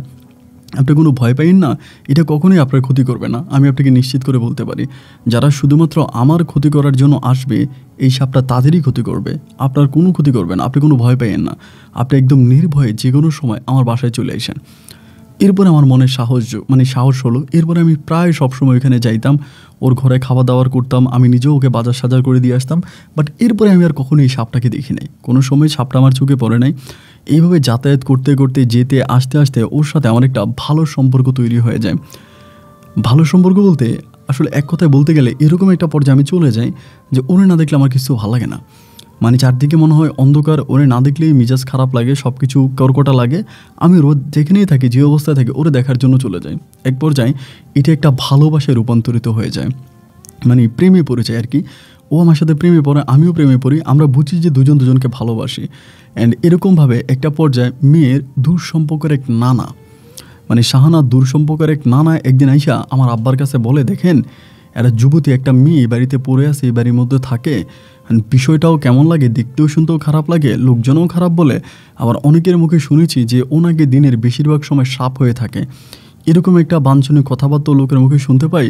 তো এই গ্রামে থাকা অবস্থায় তো এই মেয়েটাকে বিয়ে দেওয়া যাবে না, এবং কেউ বিয়ে করবেও না। যার জন্য আমি অনেক কাঠগড় পুড়িয়ে, এই মেয়েটা যেহেতু এতিম একটা মেয়ের মুখের দিকে তাকায় আমি ওর জন্য একটা বিয়ের সম্বোধন নিয়ে আসছি। ছেলেও দেখতে শুনতে ভালো, গঞ্জের বাজারে ছেলের ব্যবসা বাণিজ্য আছে, এবং ছেলের একটা বিয়ে হয়েছে, আগে একটা বিয়ে করছিল, 2টা বাচ্চা আছে, 2টা বাচ্চার পরে বউটা মারা যায়।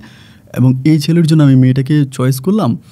আপনি মেয়েটার সাথে গিয়ে কথাবার্তা বলেন, এবং বলার পরে আমি ওই পরিবারে মেয়েটাকে বিয়ে দিব, এই কথা আমার আব্বাকে বললো।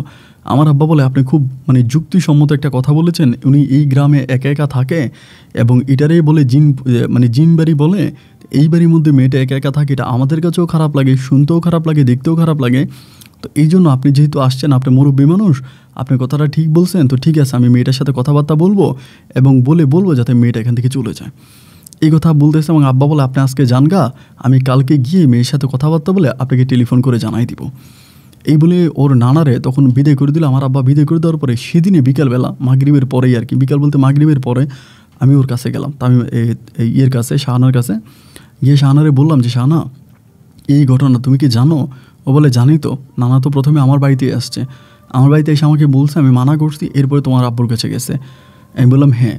ও বলে তাহলে তো ভালোই হয়েছে, খারাপ কি, আমার বিয়ে হয়ে যাবে, আমি চলে যাব, এই বাড়িতে এসে তোমরা আগের মতো আবার তাস টাস খেলতে পারবা, কোনো সমস্যা নেই। আমি বললাম ও মা, খেলবো কেমন করে, তুমি যে একটা সাপ পালতেছো ওইটা তো আমাদেরকে ঠোপনো মারবে। ও বলে না, একটা কথা মনে রেখে, আমি এখান থেকে চলে গেলে এই সাপটা কারো কোনো ক্ষতি করবে না। আর আজকে তোমাকে আরেকটা কথা বলি, এটা শুধু সাপ না, এটা আমার দেহের অক্সিজেন। আমি বললাম মানি? ও বলে হ্যাঁ, আমার খুব ভালো একটা বন্ধু, যেমন করে তুমি তেমন করে ওই সাপটাও। আমি বললাম মানি, তুমি আমাকে যে জায়গায় রাখলা সাপটাকে একই জায়গায় রাখলা? ও বলে না, তুমি একটু স্পেশাল জায়গায় আসো, বাড়ির সাপটা আমাকে দিন রাত মিলে আমার অনেক হেল্প করে, আমার কাজে অনেক সহযোগিতা করে। আমি তখন তার কথাগুলো কিছুই বুঝতে পারতেছিলাম না, আমার মাথার ভিতরে যেন কিছু খেলতেছিল না। আমি বললাম আচ্ছা যাই হোক, সাপের প্রসঙ্গে পরেই কথা বলি, কিন্তু তোমার নানা তো তোমাকে এখান থেকে নিয়ে যাবে। ও বলে না, আমি যদি জীবনে কাউকে বিয়ে করি তবে একমাত্র মেম্বারের ছেলে তানিমকেই করব, অন্য কারো আমি জীবনও বিয়ে করব না। আমার নানা কেন, পৃথিবীর সব মানুষ চেষ্টা করলেও আমাকে অন্য কারোর কাছে বিয়ে দিতে পারবে না। আমি বললাম তো তুমি আমাকে বিয়ে করবা কেমন করে, আমি কি জেনে শুনে একটা সাপকে বিয়ে করব? ও বলে কে বললাম এই সাপ, আর আমি যদি সাপটাকে বলি সে কোনোদিন আর আমার কাছে আসবে না, একবার বলে দিলে পরে এখান থেকে চলে যাবে, ও খুবই ভালো লক্ষ্মী। হ্যাঁ বললাম বাপরে বাপ, সাপ লক্ষ্মী হতে আমি জীবনে প্রথম তোমার মুখে শুনলাম যে সাপকে কেউ লক্ষ্মী বলে। আচ্ছা যাই হোক, লক্ষ্মী আর অলক্ষ্মীর গল্প পরে, এখন তোমার নানারে কেমনি ম্যানেজ করবা এটা তুমি ম্যানেজ করো। ও বলে নানাকে ম্যানেজ করার কিছুই নেই, আমি যাব না আমার বাড়ির বিটা ছেড়ে, তাহলেই তো হয়ে গেল। আমি বললাম কালকে আমার বাবা আসবে এখানে, এসে তোমাকে বুঝাবে। ও বলে হ্যাঁ, তোমার বাবা যদি বুঝায় তাহলে তোমার বাবাকে আমি বলে দিব যে আমি তানিমকে পছন্দ করি, আপনি তানিমের কাছে আমাকে বিয়ে দিয়ে দেন। আমি বললাম আমার বাবা কি এতে রাজি হবে? ও বলে না হলে নাই, বলে দিব, তুমি আমাকে পছন্দ করো না, ভালোবাসো না, বিয়ে করবো না, তো তোমার আব্বাকে বলবো। আমি বললাম ধুরু, হাসাহাসি করো না। ওই দিন আমি প্রায় রাত্র 11টা পর্যন্ত ওর সাথে এখানে ছিলাম। 11টার পরে ও বলে তুমি কি আজকে থাকবা? আমি বললাম যে না, থাকবো না, কারণ হচ্ছে আব্বা আম্মা যদি আমার ঘরে না পায় খুব টেনশন করবে, আর আমার বন্ধুবান্ধব সারা রাত ভোর চুরিদারি করে, তাই একটা বিপদে পড়ে যেতে পারি, আমি চলে যাই বাড়িতে। আমাকে বলে আচ্ছা যাইতে পারবো তো? আমি বললাম হ্যাঁ পারবো। পরে আমি ওদের বাড়ি থেকে চলে আসলাম, ঘরে আসলাম। আসার পরে পরের দিন আমার আব্বা আমাকে নিয়ে, আমাকে সাথে করে নিয়ে ওকে বোঝানোর জন্য আসছে। আমার আব্বা ওর অনেকক্ষণ বুঝাইলে উঠানের মধ্যে বসা, যে তুই একা একটা বাড়িতে থাকিস, এটা দেখতে শুনতেও ভালো লাগে না, খারাপ লাগে, তোর একটা যে কোনো সময় বিপদ আপদ হয়ে যেতে পারে, এখন তো নানা যেহেতু একটা ভালো বিয়ের প্রস্তাব নিয়ে আসছে, তুই ওখানে বিয়ে বসে যা, এরকম করে ওকে অনেকক্ষণ বুঝাইলো। ও আমার আব্বাকে একটা কথাই বললো যে কাকা, আমি জীবনে কখনো বিয়ে করব না, এবং আমি আমার বাপের বিটায় একটা মেয়ে হয়েও ছেলের ভূমিকায় সারা জীবন থেকে যাব, আর আপনারা এটা কখনোই চিন্তা করেন আমি এরকম কোনো কিছুই করব না। এই বলে আমার আব্বাকে সে ডিরেক্টলি মানা করলো। আব্বা তখন নিরুপায় হয়ে আমার সাথে আস্তে আস্তে বলতেছে, যদি এরকম একটা ছেলে পাইতাম ঘর জামাই, মেয়েটার সাথে থাকবে ওইখানে, এমন একটা ছেলে পাইলে মেয়েটাকে বিয়ে দিতাম। আমি বলি আব্বা, দিনের বেলায় যে মানুষ ওই বাড়িতে যাইতে ভয় পায়, আর ওই মেয়েকে বিয়ে করে রাতের বেলায় কোন ছেলে ওই মেয়ের সাথে থাকবে, আর এই মেয়ে যে সাপ এটা তো সবাই জানে। আমার আব্বা বলে এটাই তো সমস্যা, তবে মানুষ কখনো সাপ হতে পারে না, এটা একটা কুসংস্কার। কিন্তু আমি জানি না যে কুসংস্কারটা কেন গ্রামের মধ্যে এভাবে ছড়িয়ে গেল। কথা বলতে বলতে একটা পর্যায়ে আমার আব্বা বাড়িতে ঢুকে গেল। সেদিন রাতে আমি আবারও শাহানার সাথে দেখা করার জন্য ওদের বাড়ির মধ্যে গেলাম। যাওয়ার পরে শাহানাকে আমি বললাম যে শাহানা, কিছু তো একটা করতে হবে, এভাবে তো হতে পারে না, এখন তোমার তো বিয়ের বয়স হয়ে গেছে, বা আমারও বিয়ের বয়স হয়ে যাচ্ছে, আমার বাবা মাও মোটামুটি আমাকে বিয়ের জন্য টুকিটাকি প্রেশার দিচ্ছে, তারাও আমাকে বিয়ে করাই দিবে, আমি এখন কি করতে পারি এই পর্যায়ে, তুমি আমাকে বলো তো। আমাকে বলে আমি কি বলবো, আমার তো কিছু করার নাই, তবে তুমি একটা কাজ করো, তোমার আব্বাকে তুমি বলো যে তুমি আমাকে ভালোবাসো, আমাকে বিয়ে করতে চাও। আমি বললাম আব্বা কি এটা রাজি হবে? ও বলে তুমি বলে দেখতে পারো, যেহেতু আমাদের বাড়িঘর আছে বা নিজেদের জায়গাটায় আছে অনেক কিছু, হয়তো রাজি হলেও হতে পারে। আমি বললাম জায়গা কি আর আমাদের কম আছে? কিন্তু আব্বা কালকে একটা কথা বলছিল। আমি বললাম কি? ও বলে কি বলছে? আমি বলছিল যে যদি একটা ছেলে পায় ঘর জামাই থাকবে, তাহলে ওই ঘর জামাই ছেলেটার কাছে তোমাকে বিয়ে দিবে, ছেলে তোমার বাড়িতে থাকবে। ও বলে হয়েই গেল, তাহলে তুমি তোমার আব্বারে বলো যে তুমি আমাকে বিয়ে করে এই বাড়িতে আমার সাথে থাকবা, তাহলেই তো হয়ে গেল। আমি বললাম আচ্ছা ঠিক আছে, সমস্যা নেই। পরে আমি তখন আমার আব্বাকে বিষয়টা 2 দিন পরে আব্বাকে একদিন জানাইলাম বলতে ডিরেক্টলি ওভাবে বলি নাই। বললাম আব্বা, আমি একটা ছেলে পাইছি, তা ছেলেটা মেয়েটাকে বিয়ে করতে চায়, এবং মেয়েরা যদি দেখতে শুনতে ভালো আছে, ঘর জামাই থাকবে। আমার আব্বা বলে ছেলেটাকে? আমি তখন আমার দুঃসম্পর্কের আমার নানু বাড়ির একটা ছেলের কথা বললাম, উনিও আগে বিদেশে ছিল, বিদেশ থেকে আসছে, আমি ওনার কথা বলছি যাতে আমার আব্বা কি বলে দেখি। আমার আব্বা ডিরেক্টলি আমাকে বলে গেল, না না না না, ও একটা ভালো ছেলে, আমরা জেনে শুনে এরকম একটা মেয়ের সাথে ওর বিয়ে দেবো না। আমি তখন বললাম ও তো আমাদের কোনো আত্মীয় না, তেমন কিছু না। আমার আব্বা বলে তারপরেও তো নানুর বাড়ির লোক না, এই মেয়েটা কি আসলেই মানুষ না সাপ নাকি? না, এটা তো মেয়েটা ভালোও না, এরকম একটা বাড়িতে একা একা থাকে, এরকম একটা মেয়ের কাছে, এরকম একটা মেয়েকে ওর কাছে বিয়ে দেওয়াটা ঠিক হবে না। আমি তখন বুঝে গেলাম যেখানে আমার নানার বাড়ির দূর সম্পর্কের একটা লোকের কাছে আমার আব্বা শাহানাকে বিয়ে দেওয়ার জন্য রাজি হলো না, সেখানে তো আমার প্রশ্নই আসে না। আমি গলায় ছুরি দিলেও আমার বাবা কখনো শাহানাকে আমার কাছে বিয়ে দেবে না। এমন করে আমাদের মাঝে আরও 15-20 দিনের মতো কেটে গেল। 15-20 দিন পরে শাহানাও আমাকে বলতেছে, তুমি কিছু একটা করো, মানুষ খারাপ বলে বা লোকে প্রতিনিয়ত আমাকে নিয়ে খারাপ কথা বলতেছে, তুমি কিছু একটা করো। এবার একদিন আমি বিষয়টা আমার মায়ের কাছে বললাম যে মা, এই ঘটনা। এবং মা শোনার পর আমাকে বললো যে দেখ বাবা, মেয়েটা অসহায়, গরিব, সব কিছুই ঠিক আছে, কিন্তু আমাদের ছেলের বউ আমরা তাকে বানায় আনবো না, কারণ তোর বড় 2টা ভাই কোন জায়গায় বিয়ে করছে সেই হিসাব করেই তো তোকে বিয়ে করতে হবে, তাই না? আমি তখন বললাম, মা দেখো, ওরে আমার খুব পছন্দ হয়, ও খুব ভালো। এবং আমি আমার মাকে সাপের ঘটনাগুলো বললাম যে দেখো, সাপের ঘটনাটা মানুষে ছড়িয়ে দিয়েছে, আসলে বিষয়টা এরকম কিছুই না। আমার আম্মু আমার মুখ থেকে সবগুলো কথা শুনলো, শুনে পরে বলতেছে, আচ্ছা ঠিক আছে, আমি একটা কাজ করি, তোর বাবার সাথে কথা বলি। আব্বার সাথে মা তখন কথা বললো। কথা বলার পরে আব্বা আমাকে এত পরিমাণের গালাগালি করলো, মানে গালাগালির কোনো অবশিষ্ট রাখলো না, যে তোরা আমি চিন্তা কবর দিয়ে ফেলবো, এত বড় সাহস হলো কেমন করে, এটা ওইটা বলে বাবা আমার সাথে খুব দুর্ব্যবহার করলো।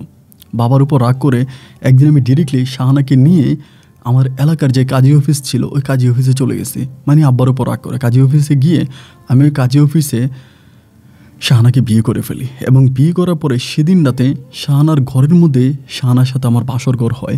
আমি ওর সাথে বাসর করি। বাসর করার পরে আমার আব্বা তখন বিষয়টা জানে এবং পরের দিন আমার আব্বা তখন দলবল নিয়ে ওই বাড়ির মধ্যে আসে। আসার পরে শাহানার ঘরবাড়ি ভাঙাভাঙি করে আমাকে ওই বাড়ি থেকে আব্বা একরকম জোর করে নিয়ে চলে আসে। আমি যতই চেষ্টা করেছি থাকার জন্য বা আব্বার সাথে ফাইটিং করার জন্য, কিন্তু আমি কোনো কিছু করতে পারি নাই। আব্বা লাঠিয়াল বাহিনী আমাকে শাহানার ঘর থেকে তখন নিয়ে আসে, বাড়িতে আনে। বাড়িতে আনলে আমার কী হয় আমি জানি না, শুধু এতটুকু জানতে পারি বাড়িতে আনার পর আব্বা আমার হাত পা বেঁধে দেয় খাটের সাথে, আমাকে ঘর থেকে বেরোতে দেয় না। শুধু এটুকু আমার মনে আছে, আমাকে খাটের সাথে বাঁধার পরে আব্বা ডাক্তার নিয়ে আসে। ডাক্তারের মাধ্যমে আমাকে একটা ইঞ্জেকশন পোস্ট করা হয়। একটা ইঞ্জেকশন আমাকে পোস্ট করে এবং পোস্ট করার পরে আমার অতটুকুই মাঝে মাঝে মনে আছে, আমি ইঞ্জেকশন পোস্ট করতো ওইটুকুই মনে আছে। এবং একটা পর্যায়ে মোটামুটি আমি মানসিকভাবে অনেকটা বিবস্ত্র অবস্থায় হয়ে যাই। মানে আমার ভিতরে আর কোনো সেন্স থাকে না, আমি কি করি না করি কোনো কিছুই থাকে না। এবং এরই মাঝে আমার জীবন থেকে প্রায় 2 বছরের মতো কেটে যায়। এবং এই 2টা বছরের কোনো মেমোরি, কোনো স্মৃতি, কোনো কিছু আমার মনে নাই। 2 বছর পর্যন্ত আমি আমার নানু বাড়িতে থাকি, আমাদের বাড়িতে না, নানু বাড়িতে। এবং সেখানে ডাক্তারের ট্রিটমেন্টের মাধ্যমে বাড়িতে থেকে ঘরোয়াভাবে ট্রিটমেন্টের কারণে একটা পর্যায়ে আমি মোটামুটি একটু সুস্থ হই। সুস্থ হওয়ার পরে আমি দেখতে পাই যে আমার মা আমার সাথে, মানে আমার নানু বাড়িতে। তো আমি সুস্থ হওয়ার পরে মাকে জিজ্ঞেস করি যে মা, কী হয়েছে আমার, বা আমার চেহারা এরকম হয়ে গেল কেন? আমি তখন মায়ের মুখে জানতে পারি যে আমার জীবন থেকে 2টা বছর কেটে গেছে, 2 বছর কেটে গেল। এবং মাকে জিজ্ঞেস করলাম যে এরকমটা কেন হলো। আমার মা বলে আমার বাবা নাকি আমাকে পাগলা ইঞ্জেকশন দিয়ে দিয়েছিল, ডাক্তার দিয়ে পাগলা ইঞ্জেকশন দিয়েছে নিজের মান সম্মান রক্ষা করার জন্য, আমি যাতে ওই মেয়ের কাছ থেকে চলে আসি। আমি তখন বললাম, শাহানার কি কোনো খোঁজখবর পাওয়া গেছে? মা আমাকে বলে, শাহানা অনেকবার আসছিল এই বাড়িতে এবং বিয়ের কাবিননামা নিয়ে আসছিল তোর খোঁজার জন্য, অনেক ঝামেলা করছে। এবং একটা পর্যায়ে তোর আব্বা শাহানাকে মারছে, মাইরা শাহানার যে ঘর বাড়ি ছিল এগুলো ভাঙিয়ে দিছে, ওগুলোর মধ্যে আগুন টাগুন লাগাই দিছে। এবং শেষ পর্যন্ত মেয়েটা কোথায় জানি চলে গেছে, তার কোনো হদিশ পাওয়া গেল না। আমি বললাম, কী বললাম, কোথায় চলে গেছে, তার কোনো হদিশ পাইলেন? আমি বললাম না। আমার আম্মা বলে, না, পাই নাই। আমি তখন আর বাড়িতে আসি না, আমাদের বাড়িতে আসি না। আমার আম্মু আব্বুর সাথে রাগ করে আমার সাথে আমার নানু বাড়িতেই থাকতেছে।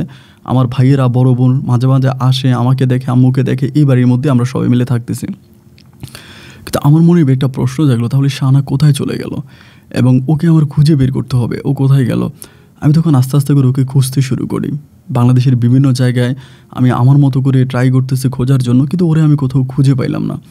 ও কোথায় চলে গেল, কোন জায়গায় চলে গেল, ওর কোনো সঠিক সন্ধান বা সঠিক ঠিকানা আমি কারো মাঝে খুঁজে পেলাম না। দিন যত সামনের দিকে যাচ্ছে, আমার শাহানার প্রতি আগের মতো ভালোবাসা ঠিক একইভাবে বেড়ে যাচ্ছে। আমরা একসাথে লুডো খেলতাম, রাতের বেলায় বসে চাঁদ তারা দেখতাম। আমি ওর কোলে ঘুমাতাম, ও আমার কোলে ঘুমাতো। ও আমাকে লোকমা ধরে ভাত খাওয়াই দিত। মাঝে মাঝে উঠানের মধ্যে ওর পায়ের উপর মাথা রেখে আমি ঘুমায় যাইতাম, ও আমার মাথার চুল টেনে দিত। এত স্মৃতি, এত মধুর স্মৃতি, এত প্রেম, এত ভালোবাসা, এই সব কিছু যখন একটু একটু করে আমার মনে পড়তেছিল, আমি তখন কান্নায় ভেঙে পড়তেছিলাম। এমন করে খোঁজাখুঁজি করে করে কোথাও ওরে আর পাইতেছিলাম না। না পাওয়ার পরে আমাদের এলাকার এক লোক ছিল, মোটামুটি কবিরাজ, ভালো মানের কবিরাজ। ওনার কাছে আমি গেলাম এবং উনি আমাকে শুধু বললো যে শাহানা একটা মন্দিরে আছে। বলে যে কোনো একটা মন্দিরে আছে, মেয়েটা একটা মন্দিরে আছে, তবে কোন মন্দিরে আছে এটা আমি বলতে পারবো না, একটা মন্দিরে আছে। কবিরাজটা এটা বললো। তা কোন মন্দিরে আছে? এবার আমি ওরা খুঁজতে শুরু করলাম। বাংলাদেশের ভাই আমার কাছে মনে হয় আর কি যতগুলো মন্দির আছে আমি একটা মন্দিরও বাদ দিই নেই। মানে আমি একটা জায়গায় যেতাম যে ওখানে কয়টা মন্দির আছে, প্রতিটা মন্দিরের ঠিকানা নিতাম, একটা একটা করে সবগুলো মন্দির আমি ওরে খুঁজতাম। প্রায় 1.5 বৎসরের মতো আমি পাগলের মতো ওরে মন্দিরে মন্দিরে খুঁজেছি, কোনো মন্দিরে আমি ওকে পাই নাই। 1.5 বছর সময় ধরে বাংলাদেশের প্রতিটা জায়গায় যতটুকু আমার জানা মতে প্রতিটা মন্দিরে গিয়ে আমি ওরে খুঁজতাম, এখানে ওইখানে বিভিন্ন জায়গায়। কোনো মন্দিরে ওর কোনো সন্ধান আমি পাই নাই। অনেক হিন্দু পাড়ায় এই জায়গায় ওই জায়গায় ওর ছবি ছিল, ছবি দেখাইতাম, কথাবার্তা বলতাম, পাওয়া গেল না। এভাবে প্রায় 1.5 থেকে 2 বছর পরে হঠাৎ করে আমাদের এলাকার এক লোক, তিনি আবার ব্যবসা করে, ইন্ডিয়াতে যায় আসে, ইন্ডিয়া থেকে কাপড় চোপড় কিনে, বা উনি ব্ল্যাকে মাল টালানে ইন্ডিয়া থেকে, আবার ইনার সাথে ইন্ডিয়া অনেক ব্যবসা বাণিজ্য। ইন্ডিয়ার মাঝে ওনার মাধ্যমে শুনতে পেলাম যে শাহনারে নাকি উনি ইন্ডিয়ার কোনো একটা মন্দিরে দেখতে পাইছে, এরকম একটা কথা শুনতে পাইছি। তো লোকের মাধ্যমে শুনি ওনার কাছে, আমি ওনার কাছে যাই। ওনার নাম হচ্ছে হাবু কাকা। আমি ওনার একদিন দোকানে গিয়ে ধরি, হাবু কাকারে, কাকা এমন এমন ঘটনা, আপনারা কি শাহানা দেখছেন? বলে শাহানা কিনা জানি না, তবে ওর মতো একটা মেয়ের আমি কলকাতায় অমুক জায়গায় একটা মন্দিরে দেখছি। এগুলো কী বলেন আপনি, কলকাতা অমুক জায়গায় একটা মন্দিরে আপনি দেখছেন? বলে হ্যাঁ, অমুক জায়গায় কলকাতায় একটা মন্দিরে দেখছি, মেয়েটা ওই জায়গায় আছে। তো আমি তখন এই ঠিকানা মতো ইন্ডিয়ার ভিসা লাগাইলাম। ওই সময় আমি পাসপোর্ট করে ইন্ডিয়ার ভিসা লাগাই। ইন্ডিয়ার ভিসা লাগানোর পর যেই ঠিকানা দিল সেই ঠিকানা আমি ওই মন্দিরে যাই। আল্লাহর কি হুকুম, ওই মন্দিরে যাওয়ার পরে আমি সেখানে শাহানাকে দেখতে পাই। তার অবস্থা খুবই খারাপ এবং সম্পূর্ণ পাগল। ওর কাছে কোনো পাসপোর্ট নাই, কোনো কিছু নেই, পাগলের মধ্যে এখানে বসে আছে। আমি সেই জায়গা থেকে ওকে আমি আমার নানু বাড়িতে নিয়ে আসি অনেক কষ্টে পরে। আমার মা তখন আমার পক্ষে ছিল। নানু বাড়িতে আসার পরে ওরে গোসল টোসল করাই, সুন্দর করে কাপড় চোপড় পরাই, এবং মহিলা ডাক্তার, যে ডাক্তার আমার চিকিৎসা করতো, ওই ডাক্তারের ট্রিটমেন্টে তখন শাহানাকে আমি মোটামুটিভাবে ভালো করে তুলি। আমার নানু বাড়ি থেকেও ভালো হয়। এখানে আবার অনেকগুলো সময় কেটে যায়, আমি বিস্তারিত বললে অনেক সময় লেগে যাবে। তো একটা পর্যায়ে শাহানা যখন সুস্থ হয়, সুস্থ হওয়ার পর আমারে বলে যে আমি ওই বাড়িতে যাব, আমি ওই বাড়িতে থাকবো, আমার বাপের ভিটায় যাব। আমি বললাম এটা কী ধরনের কথা বলতেছো? তোমার বাপের ভিটা তো আমার বাবা ভেঙে ফেলছে, তোমার ঘরদুয়ার ভেঙে ফেলছে, ওইখানে গিয়ে কী করবা? আমার বলে না, আমি ওইখানে যাবো, আমি ওইখানে থাকবো, তুমি কি যাবা আমার সাথে যাবা? আমি বললাম হ্যাঁ যাবো, তুমি যদি যাও তাহলে আমি কি এখানে থাকবো না, আমি তোমার সাথে যাব। এবং আমি তখন ওদের সাহস নিয়ে আমি শাহানাকে নিয়ে তখন ওই শাহানার ভাঙা বাড়িতে, ওই বাড়িতে আমি আবারও আসছি। আসার পরে শাহানা এই বাড়িঘরগুলো ঠিকঠাক করতেছে, যত্নমত্ন করতেছে, ঠিক করতেছে। আমার আব্বা তখন অনেকটা দুর্বল হয়ে গেছে। আমার আব্বা বলে আমি আর এই ছেলের আশা করি না, এই ছেলের জন্য তো আমি কম চেষ্টা করলাম না ওকে ভালো রাস্তায় আনার জন্য, ও যেদিকে পারে ওদিকে যাক, আমার এই ছেলের প্রয়োজনে, মানে আমার আব্বা আমার আশা ছেড়ে দেয়। এরপরে শাহানার আমি ওখানে আবারও থাকতে শুরু করি। ও তখন ঘরবাড়িগুলো ঠিকঠাক করে এবং হাঁড়ি পাতিল কিনে ঘর দুয়ার আগের মতো করে পরিচর্যা করতেছে, কাজ করতেছে, এভাবে সব ঠিকঠাক। পরে আমি ওর সাথে ওই বাড়িতে আবারও ছিলাম প্রায় 4 মাসের মতো। আমি ওই বাড়িতে ওর সাথে থাকতাম, কিন্তু প্রতি রাতে খারাপ স্বপ্নে দেখতো। আমাকে বললাম এটা, আমি আবার এটা ওকে জিজ্ঞেস করেছিলাম যে তুমি ওই ইন্ডিয়াতে কীভাবে গেলো? ও বলে আমার কিছু মনে নাই, আমার কোনো কিছু মনে নেই, আমি ঘরের মধ্যে অজ্ঞান হয়ে গেছি, এবং এরপরে কি হয়েছে না হয়েছে আমার আর কিছু মনে নাই। আমার যখন জ্ঞান ফিরে, আমি যখন সুস্থ হই, আমি তখন দেখি যে আমি তোমাদের বাড়িতে, মানে তোমার নানুর বাড়িতে। এরই মাঝে যে প্রায় 4 বছরের মতো সময় কেটে গেছে, এগুলো তার কোনো কিছুই মনে নেই। যেমনটা আমারও মনে নেই 2 বছরের কোনো মেমোরি, ওর এরকম 4 বছরের কোনো মেমোরি ওর মনে নেই। যাই হোক, আমার সাথে আছে, ভালো আছে, কিন্তু সবসময় আমাকে বলতো যে আমি এখানে থাকবো না, আমার ভিতরটা ভালো লাগে না, আমি চলে যাব, এরকম বলতো। এখানে আরেকটা বিষয় বলে রাখা ভালো, ওর সাথে একটা খারাপ জিন ছিল। যখন ওকে আমি আমার নানু বাড়িতে নিয়ে আসি, নানু বাড়িতে নিয়ে আসার পরে ডাক্তারি ট্রিটমেন্টে কবিরাজ, মানে ও ভালো হচ্ছিল না নার্সিংয়ে, তাই আমি একটা কবিরাজের কাছে নিয়ে যাই। যে কবিরাজ বলেছে ও একটা মন্দিরে আছে, ওই কবিরাজের কাছে নিয়ে গেলে কবিরাজ বলো ওর সাথে একটা খারাপ জিন আছে, এবং খারাপ জিনটা ওকে ইন্ডিয়াতে নিয়ে চলে গেছে। তো উনি তখন তাবিজ দেয়, হাতে পায়ে গলায় তাবিজ দিয়ে দেয়, এবং বলে এই তাবিজগুলো থাকলে ওর আর এরকম কিছুই হবে না। তো এই বলে আমি তখন ওর সাথে আবার ওখানে থাকতে শুরু করি। প্রায় 4 মাসের মতো আমি ওখানে থাকি, কিন্তু সবাই তখন খারাপ কথা বলতেছে, মানে ওরে খারাপ কথা বলতেছে। ওরা রাস্তাঘাটে দেখলেই বলে তুই মেম্বারের ছোটো ছেলেটারে নষ্ট করছিস, এবং তুই এটা ভালো করিস নাই, তুই আল্লাহর কাছে দায় দেওয়া লাগবো, ওর একটা পরিবার তুই ধ্বংস করছিস, একটা সুন্দর ছেলের জীবন নষ্ট করছিস। তুই সবসময় আমাকে বলতো যে তানিম তুমি চলে যাও, আমি যেভাবে সেইভাবে আমি থাকবো, তুমি গিয়ে একটা বিয়ে শাদী করো, তুমি তোমার মতো করে থাকো, তুমি এখানে থাইকো না। আর ওই সময় কিন্তু এই সাপটা, মানে এই সেম আরেকটা সাপে, মানে আরেকটা না এটা আমি জানি না, বাট একটা সাপ ওর কাছে আবারও আসতো। মাঝে মাঝে সাপের দুধ দিত, ওই গাছের নিচে দুধ দিয়ে আসতো, আমি সাপটারে দেখতাম। কিন্তু এত বছর পর্যন্ত সাপটা কোথায় ছিল, কীভাবে ওর সাথে আবারও পরিচয়, সব কোনো কিছুই বুঝতে পারলাম না। যাই হোক, সবসময় আমাকে বলতো যে তুমি চলে যাও, আমার কারণে তোমার জীবনটা নষ্ট হোক, এটা আমি চাই না, আমি তোমাকে ভালোবাসি, তুমি প্লিজ চলে যাও, আমার সাথে থাইকো না। এইভাবে 4 মাস 4.5 মাসের মতো ছিল, একদিন আমি হঠাৎ করে ওর ঘরে ঘুম থেকে ওঠার পর আমি দেখতে পাই ওর যে তাবিজগুলো ছিল হাতে পায়ে গলায় সব তাবিজগুলো বিছনার মধ্যে রাখা আছে এবং একটা চিঠিতে ও লিখে দিয়ে গেছে যে তুমি আমাকে মাফ করে দিও, আমি তোমার জীবনটা নষ্ট করতে চাই না বলে তোমার জীবন থেকে সরে গেলাম, কারণ তুমি আমার সাথে কখনোই সুখী হতে পারবা না। এই লেখাটা আমি পাইলাম এবং লেখাটার পাশেও যে তাবিজগুলো পড়েছিল। আমি তখন এই তাবিজ তুমানগুলো নিয়ে সব কিছু নিয়ে কবিরাজের কাছে গেলাম, গিয়ে বললাম যে এই ঘটনা। কবিরাজ আমাকে বলে একটা মানুষ যদি ইচ্ছে করে আগুনে পা দেয়, একটা মানুষ যদি ইচ্ছে করে আগুনে ঝাঁপ দেয়, তাহলে তাকে রক্ষা করার ক্ষমতা কারো নাই। এই মেয়েটা ইচ্ছে করে তার আগুনে ঝাঁপ দিয়েছে। এই মেয়েটার পিছনে আর তুমি হাইটো না, তুমি তোমার পরিবারের কাছে ফিরে যাও এবং তুমি একটা বিয়ে শাদী করো। আমি বললাম যত লক্ষ টাকা লাগে, যত যাই লাগে, আপনি শাহানাকে খুঁজে বের করে, আমি ওর কাছে যেতে চাই, আমি ওকে ফিরে পেতে চাই। তিনি বলে না, তুমি এই মেয়েটাকে আর পাবা না, মেয়েটা এমন এক জগতে চলে গেছে, সেই জগৎ থেকে তাকে আর ফিরিয়ে আনা সম্ভব না। এটা আমি না, একমাত্র আল্লাহ ছাড়া তাকে কেউ ফিরাতে পারবে না। আমি তখন এই আল্লাহর কাছে কান্নাকাটি করতাম, আল্লাহ একটা বার যেন তারা দেখতে পাই, আল্লাহ একটা বার যেন তারা দেখতে পাই, আল্লাহ একটা বার যেন আমি তারা দেখতে পাই। এগুলো বলে খুব কান্নাকাটি করতাম। তো পরিবার থেকে তখন আমার আব্বা আবারও আমার আম্মাকে নিয়ে আসলো বাড়িতে, এবং আমার আম্মা তখন আমাকে আবার আমাদের বাড়িতে নিয়ে গেল, আমাদের বাপের বিটে নিয়ে গেল। এবং নিয়ে যাওয়ার পর আমার আম্মা আমাকে বুঝাইলো যে দেখ, আমিও তো তোর সাথে ছিলাম, চেষ্টা তো কম করলাম না, আল্লাহ হয়তো মেয়েটাকে তোর ভাগ্যে রাখে নাই, বা মেয়েটা যা হবার তা হয়ে গেছে, তুই একটা বিয়ে শাদী কর। এই জোর করে আমার পরিবার তখন আমাকে বিয়ে করাইলো, মানে আমাকে বিয়ে দিল।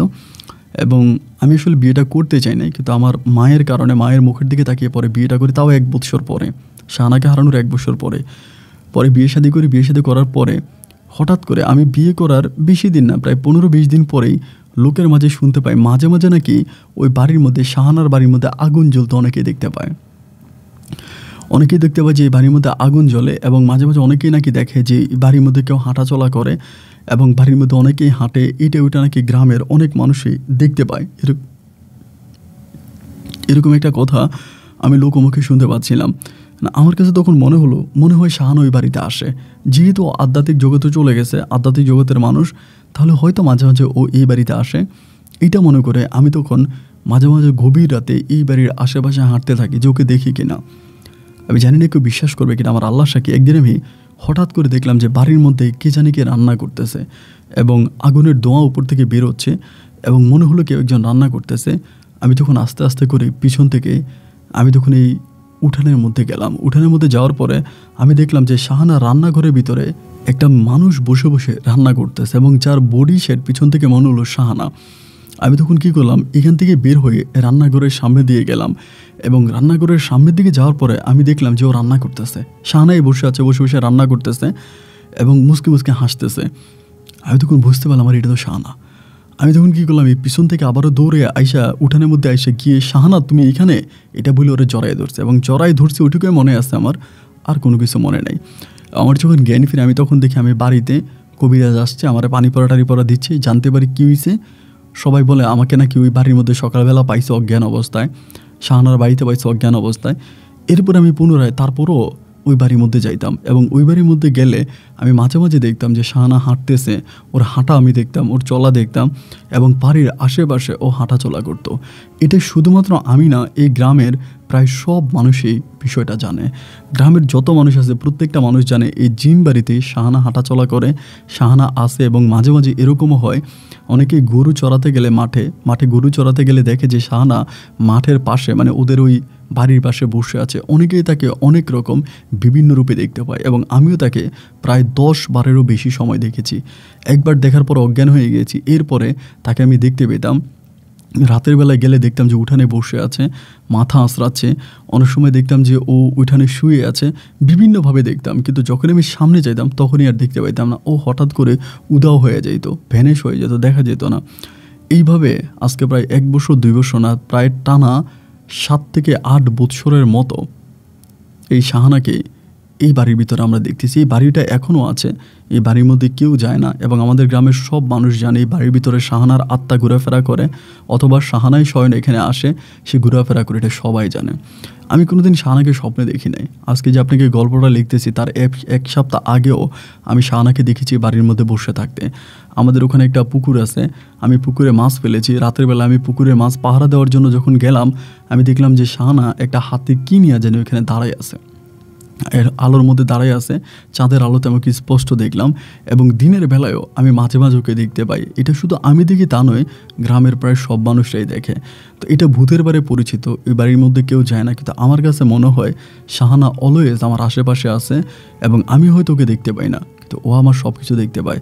আমার গল্প যদি আপনার অবিশ্বাস হয়, আমি আপনাকে পুরো ঠিকানা দিলাম আমাদের গ্রামের শাহানাদের বাড়ির। আপনি যদি বিশ্বাস না করেন, আপনি কারো মাধ্যমে যাচাই করতে পারেন। এই বাড়িটা আমাদের এলাকার মানুষ এক নামে ছিল জিন বাড়ি।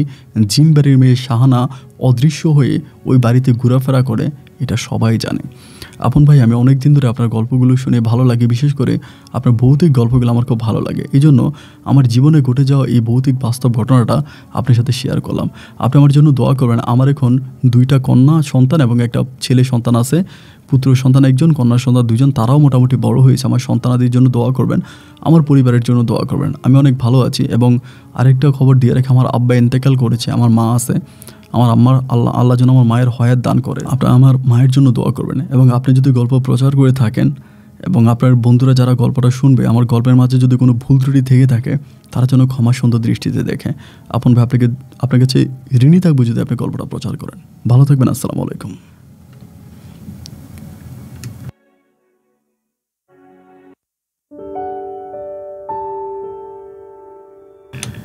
প্রিয় বন্ধুগণ, সবাইকে অনেক বেশি ধন্যবাদ এতক্ষণ পর্যন্ত সিলেটের ভাই তানিমের জীবনের বাস্তব গল্পটা শুরু থেকে শেষ পর্যন্ত আমার মুখ থেকে শোনার জন্য। বন্ধুরা, সত্যি ভয়ঙ্কর একটা গল্প। আমার কাছে অবাক লেগেছে গল্পের লাস্টের সাবজেক্টটা, যে শাহানা এখনও এই বাড়িতে আছে এবং শুধু যে তানিম একা যদি দেখতে, বুঝতাম যে হয়তো এটা ভুল হতে পারে, বা তানিম যেহেতু তাকে অনেক ভালোবাসে। আমরা অনেক সময় ধরেন যাকে বেশি ভালোবাসি, বেশি পছন্দ করি, তাকে স্বপ্নে দেখি বা কোনো সময় তাকে সামনেও দেখতে পাই, যেটা হ্যালুসিনেশন বলে, এরকম কিছু একটা। তো এরকমও হয়তো তানিমের হতে পারে, এটা মনে করতাম। কিন্তু এই গ্রামের প্রায় বেশিরভাগ মানুষই শাহানাকে দেখেছে বিভিন্ন জায়গায়। ওখানে দাঁড়িয়ে আছে, ওইখানে রান্না করতেছে, ওইখানে উঠান ঝাড়ু দিচ্ছে, বা কার সাথে দাঁড়িয়ে কথা বলতেছে, এরকমভাবেই দেখতে পাই। এবং ওই বাড়িটা, জিন বাড়িটা, শাহানার ওই জিন বাড়িটা এখন পরিত্যক্ত একটা বাড়ি হিসেবে পরিচিত। আমাকে বাড়িটার ছবি এবং ভিডিও পাঠিয়েছে, যে বাড়িটার মধ্যে, এবং খুবই বাড়িটা অনেক সুন্দর একটা বাড়ি। কিন্তু দুটো এখনও ঘর আছে, বাট অনেকটা পোড়া টোরা টাইপের, ভাঙাচুরা টাইপের, কিন্তু 2টা ঘর এখনও আছে। খুবই সুন্দর একটা বাড়ি। মানে বাড়ির আশেপাশে তেমন কোনো মানে ঘর বাড়ি নাই, কিন্তু উঁচা উঁচা জায়গা আছে। মনে হলো যেন অনেক বড় একটা এয়ারপোর্টের মধ্যখানে একটা বাড়ি, এরকম আর কি। এবং খুব বড় বিশাল একটা জায়গা। ওই জায়গাগুলো বিভিন্ন মানুষের ছিল, কিন্তু শাহানাদের বাপ দাদার সাথে জিন ছিল, জিনেরা আসতো, এই কারণে মানুষ এই জায়গাগুলো ছেড়ে দিয়ে চলে গেছে। কিন্তু আশেপাশে অনেকেই ফসল করে, ধরেন কেউ সবজি লাগাচ্ছে, কেউ এটা ওইটা লাগাচ্ছে, সবজির চাষ টাস করে শাহানার বাড়ি চারপাশে। খুবই সুন্দর, মনোমুগ্ধকর একটা বাড়ি, দেখার মতো একটা সুন্দর জায়গা। আমার কাছে মনে হয় যে এইটা এরকম একটা জায়গা যেটা চারপাশটা সুন্দর করে বেঁধে, যদি এই গল্পটা প্রচার করে, যদি তানিম ভাই যদি চেষ্টা করে ওখানে টিকিট লাগিয়ে দিতে, মানুষ টিকিট দিয়ে বাড়িটা দেখতে যাবে, আমি নিশ্চিত করে বলতে পারি। এবং ভুতুরে বাড়ি হিসাবে এই বাড়িটা অনেক পরিচিত এবং শুটিং স্পটের মতো একটা জায়গা। যাই হোক, গল্পটা আমার কাছে ভালো লেগেছে। আপনাদের কাছে কেমন লেগেছে সেটাও কমেন্টে লিখবেন, এবং তানিম ভাইকে নিয়ে যদি আপনার কোনো মন্তব্য থেকে থাকে সেটাও লিখবেন। আমি তানিম ভাইয়ের সাথে আলোচনা করে আপনাদেরকে রিপ্লাই করার চেষ্টা করব। সবাই ভালো থাকবেন, সুস্থ থাকবেন, এই শুভকামনায় আজকের মতো এখানে বিদায়। দেখা হবে অন্যদিন অন্য কারো বাস্তব জীবনের গল্প নিয়ে। আল্লাহ হাফিজ অ্যান্ড আসসালামু আলাইকুম।